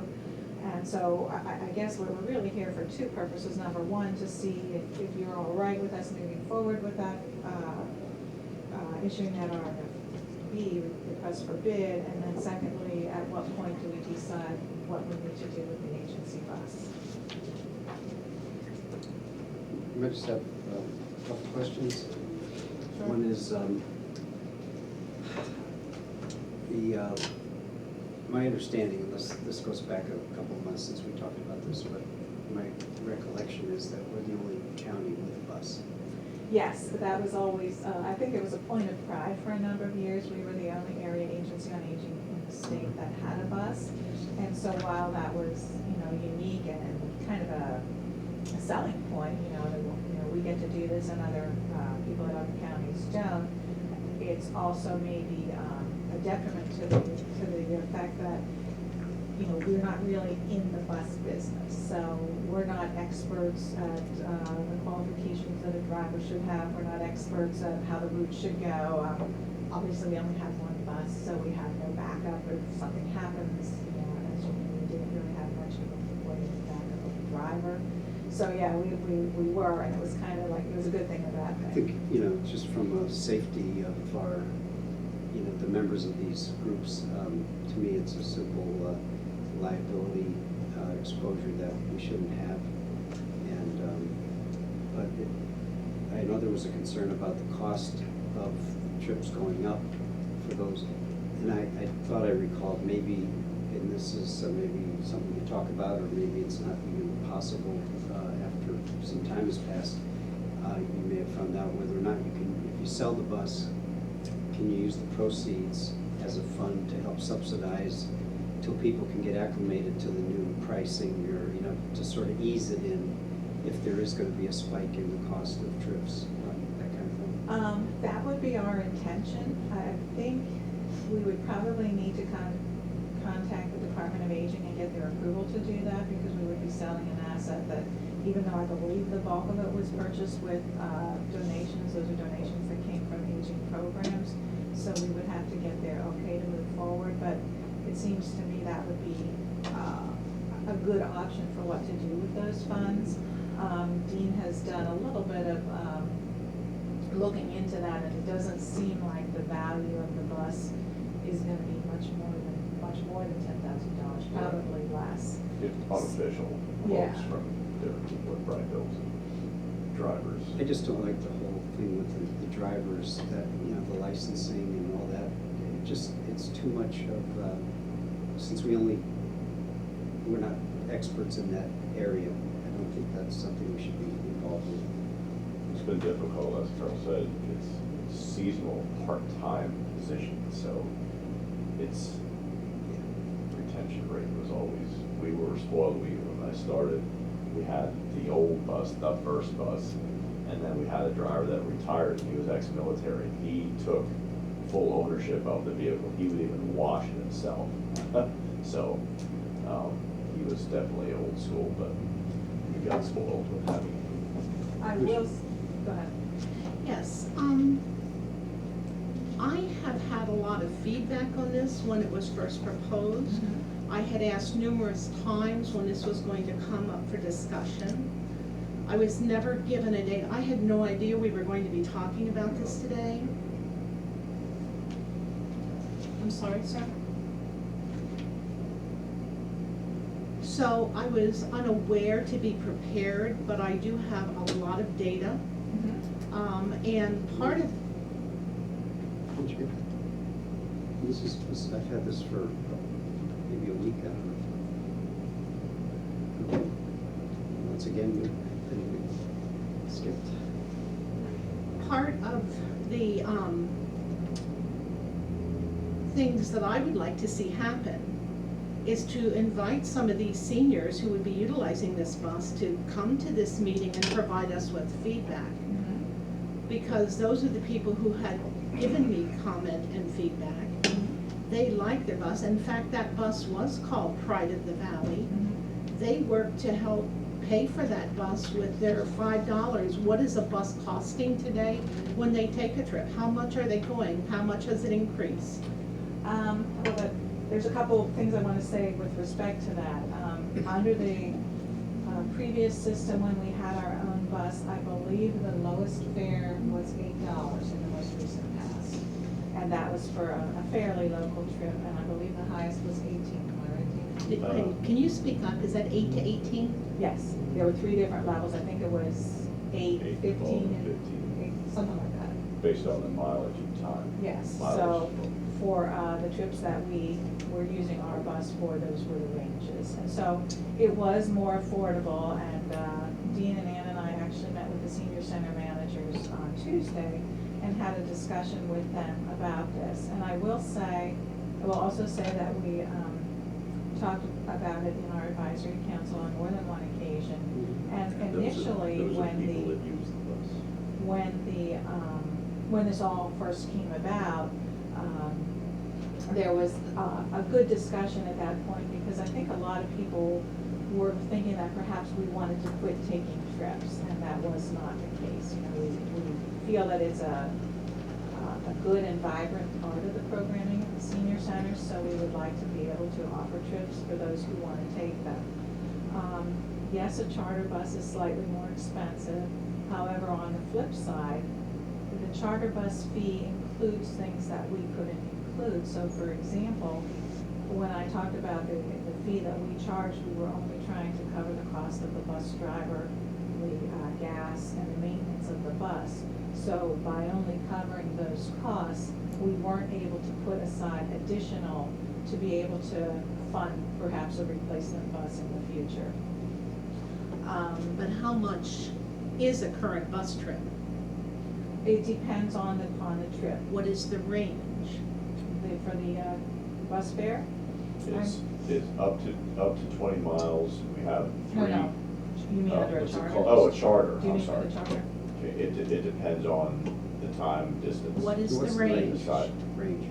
What is the Range. minimum? You gave What a is the range maximum? cost. You gave a range for what it is now, we're trying to find out what it's going to be going to. That depends on the size of the vehicle, the length We of just the trip, the mileage.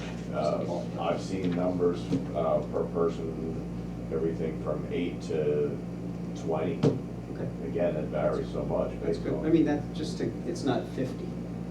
No, that would be extremely high. And it depends on how many people are on the bus. So what happened in our old system, like if you charter a bus now, whatever the fee is, that has to be split amongst how many people are going on the bus. And in our old system, we were saying, okay, these are the numbers, $8 to $18, no matter how many people were on the trip. And that's why we would adjust it maybe after a couple of years, because we would see that maybe we didn't have enough people on the trip. So the bus held 38 passengers, but oftentimes we were driving with only 25. So, so we weren't collecting as much as we needed to fully cover what we thought were the expenses of the bus. Can I just ask, Mhm. what percentage of people that are active in the senior centers use these trips on a regular basis? What, is it 10%, is it 50%? Just ballpark. I can't answer that, can you?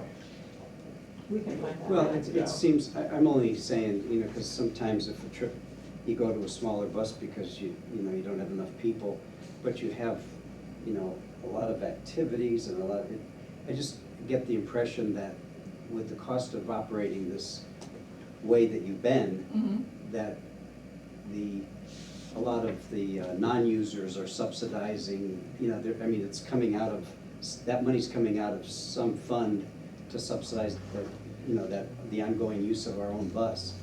And so it seems to be fairer if you had a charter that would be charging what it costs and for the users. And so there's no other subsidy coming from any other pockets or funds. It Sure. just seems like it would be fair because it would be direct, linked to those that are using it and enjoying the benefits of it, That's a so. good point. I'd also like to know the number of riders on average then and now. Has it maintained? In other words, did you used to have 30 people on the bus at a time and now you only have 10, or is it still 30? The other question to that as well would be, why are they not riding now? Is it because of the cost? Is it because of their health? Is it because of different? But I'd like to know the numbers because those are variables that will change and probably be consistent over time. I want to know how many people are riding the bus today and how many people were riding the bus on, when we used our own bus. Well, the trips that we're taking now, we generally don't take unless the bus is fairly full. With the 38 passenger bus, there were times when we were going with less than 25 people. But can we get that sometime? Well, if that's the way you were planning the trips, though, you're always gonna show a full bus, or close to a full bus. We had a minimum number. Through the years, we had a minimum of 20 people for a trip to be taken. On and our then we- bus. Yes, on our bus, then we raised it to 25, so in other words, if only 23 people sign up for a trip, we would still ask for the fare of whatever distance the trip was for those 23 people. And so That makes sense. it was 25 and now it's, We changed the minimum, it was raised from 20 to 25 okay. with our bus. And tell me, in the past, it was a separate senior center who reserved that bus and took a trip. Is this now open to all senior centers at one time? Or is this still open to specific senior centers when they're chartering a bus? Am I making sense? The center program is one program, there's 5 locations. There have always been trips where more than one center had planned it together, so that people attending more than one center could participate on that trip. So right now, all 5 centers can bid to go on to that bus? Absolutely. And are they offered at each of the 5 centers, or do they have to come to Maple Street to sign up? No, the centers communicate, they have a trip, I have a trip planned August 10th. They put sign-up sheets out, first 37 people that sign up get to go on that bus trip. Okay, I signed up to take some of those trips and they got canceled, and that's why I just wondered. Then there probably wasn't enough people signed up for that particular trip. I guess, oh, go ahead. I just wanted to make, I think I heard Commissioner Litz ask about a cost. I think a replacement bus, maybe you didn't, but I'll just throw it out there. I think a replacement bus probably would go in the neighborhood of $250,000 for something like we have. He could easily. I Yeah, mean, maybe more. We paid 2.25, and that was 20 years ago. Oh, did we so- pay that? Okay. Yeah. Dennis may have it. That's a good starting estimate. 250. Okay. And But it still doesn't address the driver no, issue. no, Oh, I understand. Yeah, I mean, I'm that's just, but to it's, me- but there's a capital expense to that. yeah, yeah. To have to Yeah. put it out there, and we don't have a donation fund that we had before to do this. Correct. You know, to be able to do that. I mean, the last bus was, again, it was 1999. There were funds to do it. If you wish to replace it and have it be a single county-owned bus, we'd need to have the 250 come from somewhere. It's a terrible investment. It spends most of its time parked. You don't use it on a daily basis. No. It doesn't even make sense to own our own bus. I was just addressing the cost of it. Well, but, and also, it doesn't, oh, go ahead, finish your thought, Jim. And secondly, you did a survey, which is attached in this packet. Yes. You had 85 respondents to the survey. Mhm. How many does that represent? Do you have a ballpark? I mean, is that 10% of the people who come to our centers? Is it? We, at an average year, we have between 800 and 1,000 different people that come to attend the fun centers. Okay, I just wondering what kind of sample that survey represented. So that's not too bad. That's not too bad. I will say, in all fairness, because, there's certainly pro and con to every decision. The survey that I provided before, we have a newer survey, and we didn't have quite as many respondents, but we did have a few people that said, bring back our bus. So, I will say that not everybody is 100% behind this, and I guess you can expect that with any decision. It's hard to get 100% of people saying, yeah, go for it, that's great. But I do think that it's very difficult from our perspective to operate our own bus. As much as it was a nice thing to be able to offer to people, it is very difficult from the driver perspective, especially because, as Commissioner Ames pointed out, the number of trips we've taken over the years have really dropped. And, you can't say exactly why that is, but some of the things we think are perhaps more people are driving than used to.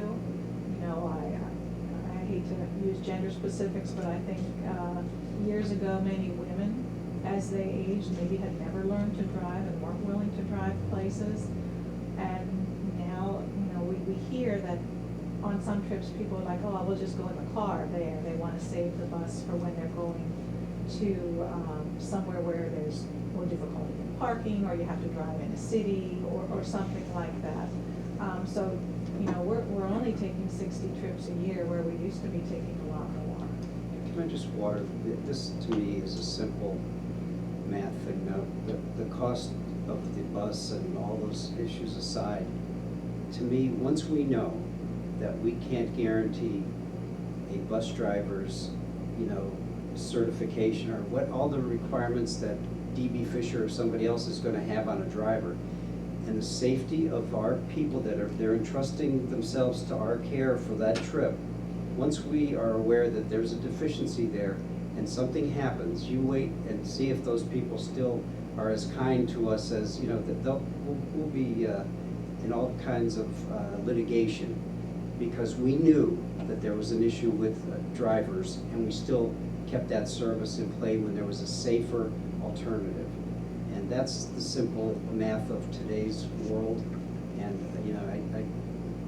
the cost of the bus aside, for the number of people, that's another, issue. But I think just the safety and knowing that we have a problem having bus, drivers that we can certify are in good health, without, all the things that DB Fisher would require. And have a backup if that driver gets sick on the trip, and now what? All these kind of things that we shouldn't really be involved in. So that's my probably number one driver of why, excuse the pun, why, we shouldn't be in the bus business. Bill? Carol, we have discussed this several times at advisory council board meetings, and I think, in all fairness, in the beginning, there was some resistance to the idea. The last time we discussed it, which might have been a meeting or two ago, it seemed like unanimously I had convinced everyone that it was a great idea not to be in the bus business. Would you agree? And there are consumers on that board, so. There are, and even as throughout the few meetings that we talked about it, I think at the beginning, there was like, oh, well, we're not gonna be able to go on trips, and, it's nice to have the bus. And I think even as we talked, we even talked about, well, could we carpool? What if somebody else, would rent a van and somebody else would drive it? And you could see even that was making people a little bit squeamish to go in anything that wasn't sort of sanctioned by a company that was in the bus business. So, I mean, as much as I think people liked having the bus and liked being able to use it, I mean, I think it was nice too. It was nice to be able to offer it to the county when you had a function, and I think, we used to take employees around during orientation. I mean, all those things were nice, and they were nice ways to publicize the fact that we had the bus. But, when we looked at trying to get drivers in here, when we would see how few applicants there were, and what their background was, and how much they wanted to work versus what we had to offer, it was really very difficult to get somebody in there to do that work. Yes, Julie. I respect that, Carol, what you just said. On the other hand, I would like to address this because, first of all, they can't drive the bus unless they have the appropriate rating on their driver's license, the CDL. Yes. Second of all, we carry insurance. So I think that some of these concerns are being elevated, and maybe you need to hear both sides. Let's just put it that way. And I also know that that bus was used by the county, not just sitting there when the seniors weren't using it. When people came into the community and wanted to see our industrial sites or whatever, the Lebanon Valley Economic Development Corporation also used the bus to go around. We used it for various things like that over the years, so it had multiple uses. If we have evacuations we have to do because of disasters, we also had a bus at our disposal to use. There are all kinds of things and reasons to have a bus like that at our disposal. I'm just saying, I don't think it's a black and white issue. So I wasn't in on the conversations, and obviously Commissioner Ames has not convinced me that this is the right thing to do at this point. I still need to find your packet apparently and read it, number one. And number two, I need to give you my packet so that you all can consider the things that I've gathered as well. One more comment. Yes, Jamie. Because both Commissioner Phillips and just Commissioner Litz reminded me about the insurance and the liability and so on. Our carrier has chimed in on this after that incident we had up north here. About a year ago, yeah. You know, they were made aware of it because it was a claim, we made them aware. There were a number of incidents that happened in the same day. Mm-hmm. And Keith Lance lost control for P Corp, said, you know, what are you doing about this, basically? So that's, you know, that's, I think, about the time that all of this started to just put it on pause. Right, and at that point, we did quit using the bus, and we Yeah. haven't used it for over a year. So the trips that have been going now have all been going in charter buses, and the trips have been going in various charter buses. So every time a trip is planned, the senior center manager has to call various companies and get pricing. And, you know, we were hoping by having a single charter company, we could make that process more simple. So my point to it is if we reinstate this, doing it ourselves, we're gonna have a pretty good argument with, you know, with the carrier as to here's what we've done, here's what we've put in place, here's what we have, so that this Yeah, I wasn't kind of just thing won't happen elevating again. it for the sake of, you know, No, making they've my chimed argument in, strong. yeah. Yeah, I mean, this stuff, this is just reality of today, and once we're aware of something, I think we have to address it. People rely on us who are closer to the issue to investigate it and do the, you know, what's the new need for today and how should we address it? That's what they rely on us for. They may think, gee, it's a great thing in the old days and we could use it for evacuations, but I'm sure we could just as easily, if we need them, call D.B. Fisher or another bus company for replacement and get that taken care of. But I just think that, you know, I'm still with the idea that we shouldn't be in the bus business. And I also was wondering if the state chimes in on this at all, since we're the only one left in the state with one. Is there any guidance that says, hey, agency shouldn't be in that business? Or have you gotten any feedback from anybody in that? No. Have you inquired? Have you inquired? We have not, because as Carol mentioned earlier, we're as far as we're aware, we're the only agency county that has a bus for the use that we have, that we use it for. But if I could just add something, so on that note, when I talk to some of my counterparts, they say, oh yeah, our centers are doing a bus trip, but they don't get involved in procuring it, doing a contract order. So we're going the extra mile or two or even more to try to get the best deal for them with the RFB. And so we also don't know what our rising costs will be with our bus. Again, we have one vehicle, so we're not able to, I'm sure with a lot of private bus charter companies, they have a fleet of vehicles, so they're able to, okay, this one needs more money both on repairs this month, so they can spread that cost over the vehicles when they rent them out. So we're doing a lot more than what most other counties' centers have.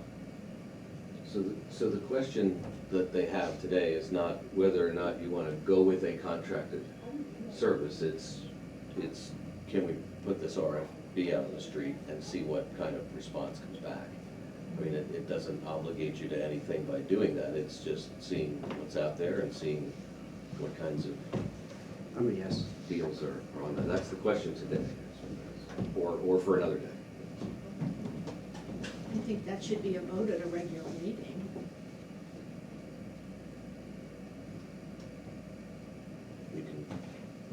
You can do that. It's not obligating you to anything, so it's not you're not going to a full But you're bid spending money process. to do this and execute it, right? How would you get this out there? Send it out to local bus companies? You can just send it directly to local bus company, Yeah. pay postage or email it or whatever. Right. But, I mean, we've done it at the township, and we do it to contractors, just to get a rough figure, we just email it to them. Right. And they send it back to us that way. We don't, because we weren't committed to nothing, we weren't spending Yeah, it nothing. doesn't meet the thresholds that you would find where there's, $20,000 bid threshold or anything like that. This is a service that, you may spend nothing, you may spend, whatever. Well, if we do the number of trips we think, which would be 60 trips roughly in a year, and if each trip only costs $500, that's still Okay. more than Then you're up to- $20,000. Then you're over that with one bid. Well, again, it depends on if they're state contracted vendors, on a CoStar program, then the dollar figure doesn't matter. It doesn't matter if it's 200,000, Do you think that exists, Dennis, for trips? Probably does. Well, it's, if you're, I guess it depends how specific you are. But I know, but I mean, these other bus companies, do they have a state contract to do these things? That I don't know. Yeah, okay. But if they have a state contract to, just say, any Bright Mill or Fisher or any of them, if they're on state contract to go ahead and be in a bus touring or service, however they identify that, that's a possibility. That if that's the case, then you don't have to worry about it. What's the program, CoStar, did you say? Co-stars or state contract, the vendors that you talk to, I mean, you can do a telephonic call to any vendor, and you can ask them the state contract number, if they're a member of CoStar's program. And if they are, they give you that number, and that opens the door for getting, you can bypass all of the dollar figure. That just means typically the Department of General Services at the state level already did the legwork on getting a unit price. Yeah, because they paid to be in part of that program. Yeah. The vendor themselves do that. Yeah. I guess, what are your wishes to do, if anything, today? Well, do we have a plan going forward? We got a week from now, 2 weeks from now, so Commissioner Litz finds her packet.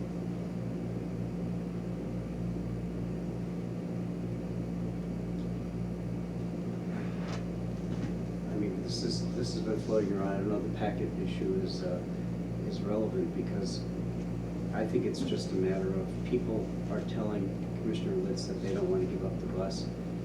I don't think that that's their decision. I think because we have to be safeguarding their safety, if we're going to be operating this and these trips, I think we need to, be the ones that make the decision regarding the safety of these programs. So that's pretty simple to me. But the question is, do you want to allow today them to go forward? That's right, because that's information that could help Commissioner Litz make a decision. To allow this to go out and get prices could help her make a decision. I can't make a decision today because I don't have the background that On Aaron whether or not to put out the RFP, you Correct. can't make a decision. Maybe I will ask her when he can.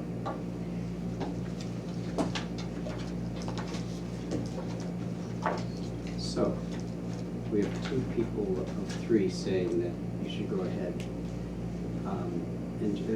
And these things can be parallel. While you're doing that, Commissioner Litz can be reviewing her packet, getting her packet ready to give to you. And then we can reconvene. Do you want to do another workshop? So what is it you want from us between now and the next workshop? Well, I guess we're giving the green light to go ahead and to at least explore what the cost would be. Put the RFP out. Is that what you came to ask us? But she said it's going to come to $30,000 a year. That means a threshold that it should be put out for bid, or we have to find out if they're co-stars. I don't think we should be going ahead yet. We should be researching this more before we go ahead.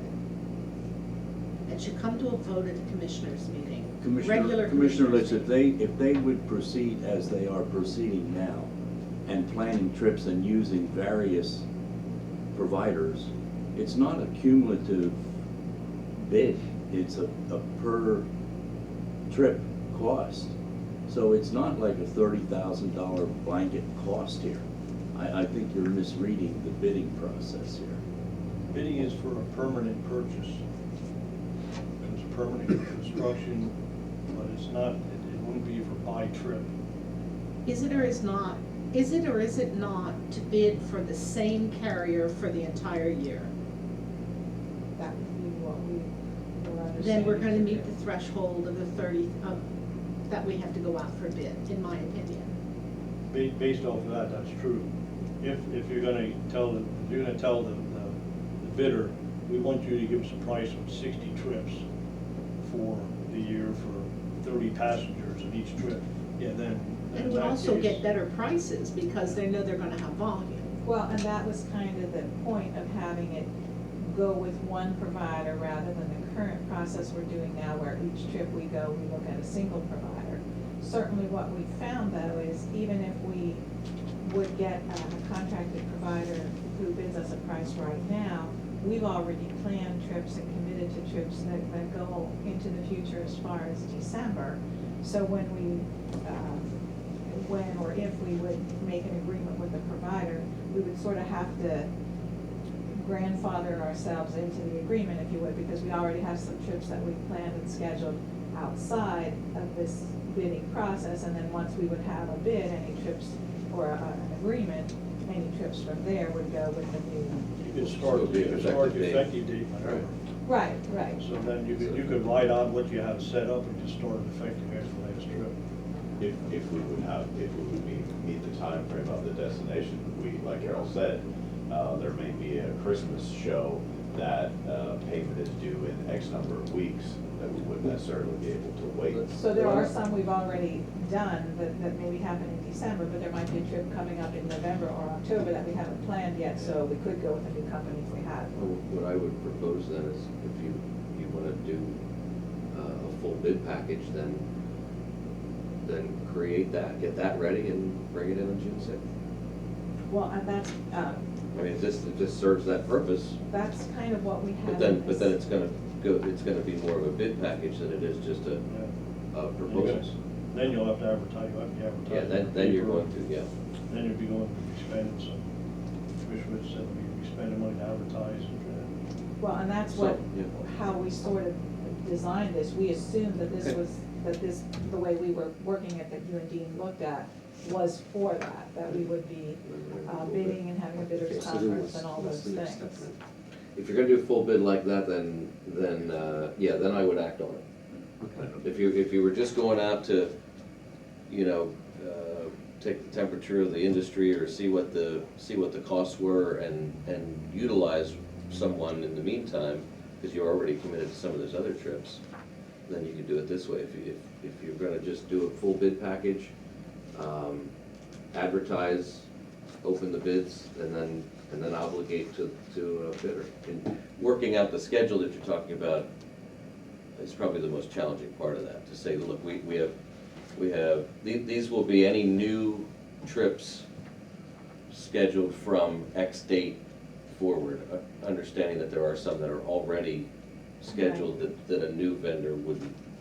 I guess I don't know how a vendor could commit to, other than, if you tell me I'm gonna have 20 people on this trip to wherever, this is what that's gonna cost. I don't see how you get a blanket cost for a year based on 60 trips of all different numbers of people in all different distances and venues, so. Well, you get a per trip cost. It may or may not reach a certain amount. I mean, you may bid this and depending on the number of trips, you only do $10,000 worth of trips in a year. And all this That's is possible. beyond what other counties are doing. We're trying to really go the extra distance for the. I mean, yeah, So- if we wanted to, we could just call up one or two companies and say, if we only go with you, what would that look like? Can you do something for us? Because what we tried, and it is very hard because every trip is different and we don't always know how many people we're gonna have. But what we tried to put into this particular bid was, we think the bulk of the trips will be, I think we said 31 to 40 passengers. There might be some with less and there might be some with more. And I think we said 10 at the lowest amount, 40 in the middle range, and 10 at the higher range. We do limit the trips as far as the distance that can be covered because we only allow the senior center manager to work so many hours in a day. So generally, the trips are within maybe a 2-hour range of here. So those factors kind of limit the length of the trip, so, somewhat impact what the cost of the trip would be. So we did try to give some general information like that, but we could certainly go the other way and look at co-stars and just call 2 bus companies up and say, well, what would you do with us? But does that? Or you could go through a rotation of bus companies if you'd like. You could, utilize D.B. Fisher, But Tuxedo. Well, what I was trying to prevent for the center managers was for them having to call for each trip and get the best deal. Understood. Both of those things. And I also think we have to be very cautious that we don't structure the purchases, that kind of negates what we're supposed to do with bidding or using the co-stars, because then you can cross a line and it can become illegal. No, it's defined in the county code. I mean, it's, Yeah, we wouldn't break it down or we're gonna get anybody in trouble. yeah, it says in there what you can't do, so. My goal is just, I'm glad that this is dragging out for over a year now, that this has been, discussed. And so I think I appreciate that the bus is not being used, because then our liability is zero. So that's a good thing, that people are safe, they're going on their trips, you're accommodating them in other ways. I think that's all good. So you're already, for me, satisfying the thing that the bus is not being used, so I'm good with that. But I think we need to move on and get the, however, and if it has to be at a public meeting, come back and let's get it done. Can I just ask one question? Dean, is there any similar department that does anything like this, that you know of, that puts something like this, a bid out like this to anybody? Not in Pennsylvania, not in a similar program that I've heard or seen. I mean, that would give you an idea of how they cost out their stuff and what they do it for. Well, I had said to Dean, when my daughter was at Shippensburg, she played on the hockey team, and they went on bus trips to their games, and they always seemed to use the same bus company. So I assume that other organizations contract with bus companies to take their trips. But, obviously, universities do a different kind of contracting and budgeting than the county does, so. I know a lot of buses that do trips, they do it by seat. They say you gotta fill, we want a cost for 40 seats, and they don't care if you only take 10 people, Right. they're still gonna pay for 40 seats. And I think that's what you're gonna end up getting in this. Oh, yeah. That's the only way they're gonna cover themselves. Sure. Right, At and some then- point, I'm sorry. No, and that's what we have to do from our end then. If there aren't 40 people interested in going to the particular place, then we're not going. Cancel before you book it. Yes. Or you charge more. We have to notify the bus company X number of days in advance, and the centers need to know how many people are signed up so that we get the appropriate size. We want to fill to the capacity of whatever size bus they're gonna use. Because otherwise it's pricey. Cost, yes. There's probably gonna be a cost in the contract, you're gonna contract with them for 2-3 years. And if you cancel 4 or 5 trips, they're still gonna want a cost for just, because they might cancel something, waiting, contemplating, you might, and there's gonna be for lack of a better word, we're gonna say a forfeit fee. They're gonna say, we want X amount of dollars for you to make this bus available, and then they're gonna want a per seat cost on top of that. In the event that a cancellation fee, in other words, or whatever. So even if we have, Somehow they'll want, I'm sure somehow they're gonna want that built in The there. contract. so even if we have a clause saying we can cancel by notifying the charter bus company X number of days or months. Well, that'd be something you need to make sure is indicated in the RFP when you put it out. And you guys can work that Yeah, we can do that Yeah. stuff, yeah. We did try to address that in here, whether it's enough notice for a charter company, I don't know, but. Okay. Is that part of the packet that you handed out? Yes, this is a draft of the RFP that we wanted to use. Okay, anything else? So what is it you want us to do? Whatever's legal, come back to us so we can do it in public if that's what's required.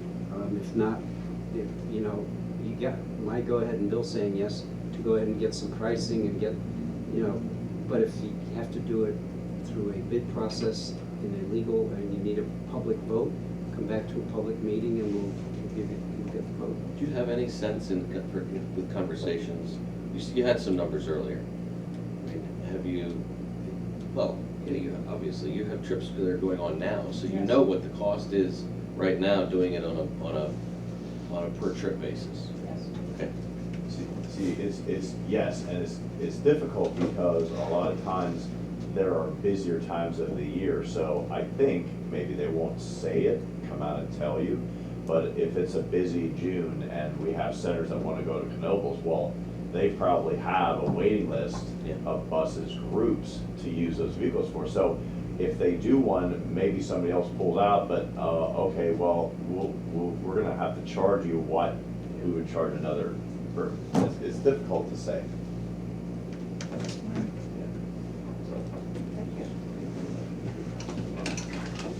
Thank you. Dennis, are you gonna work with?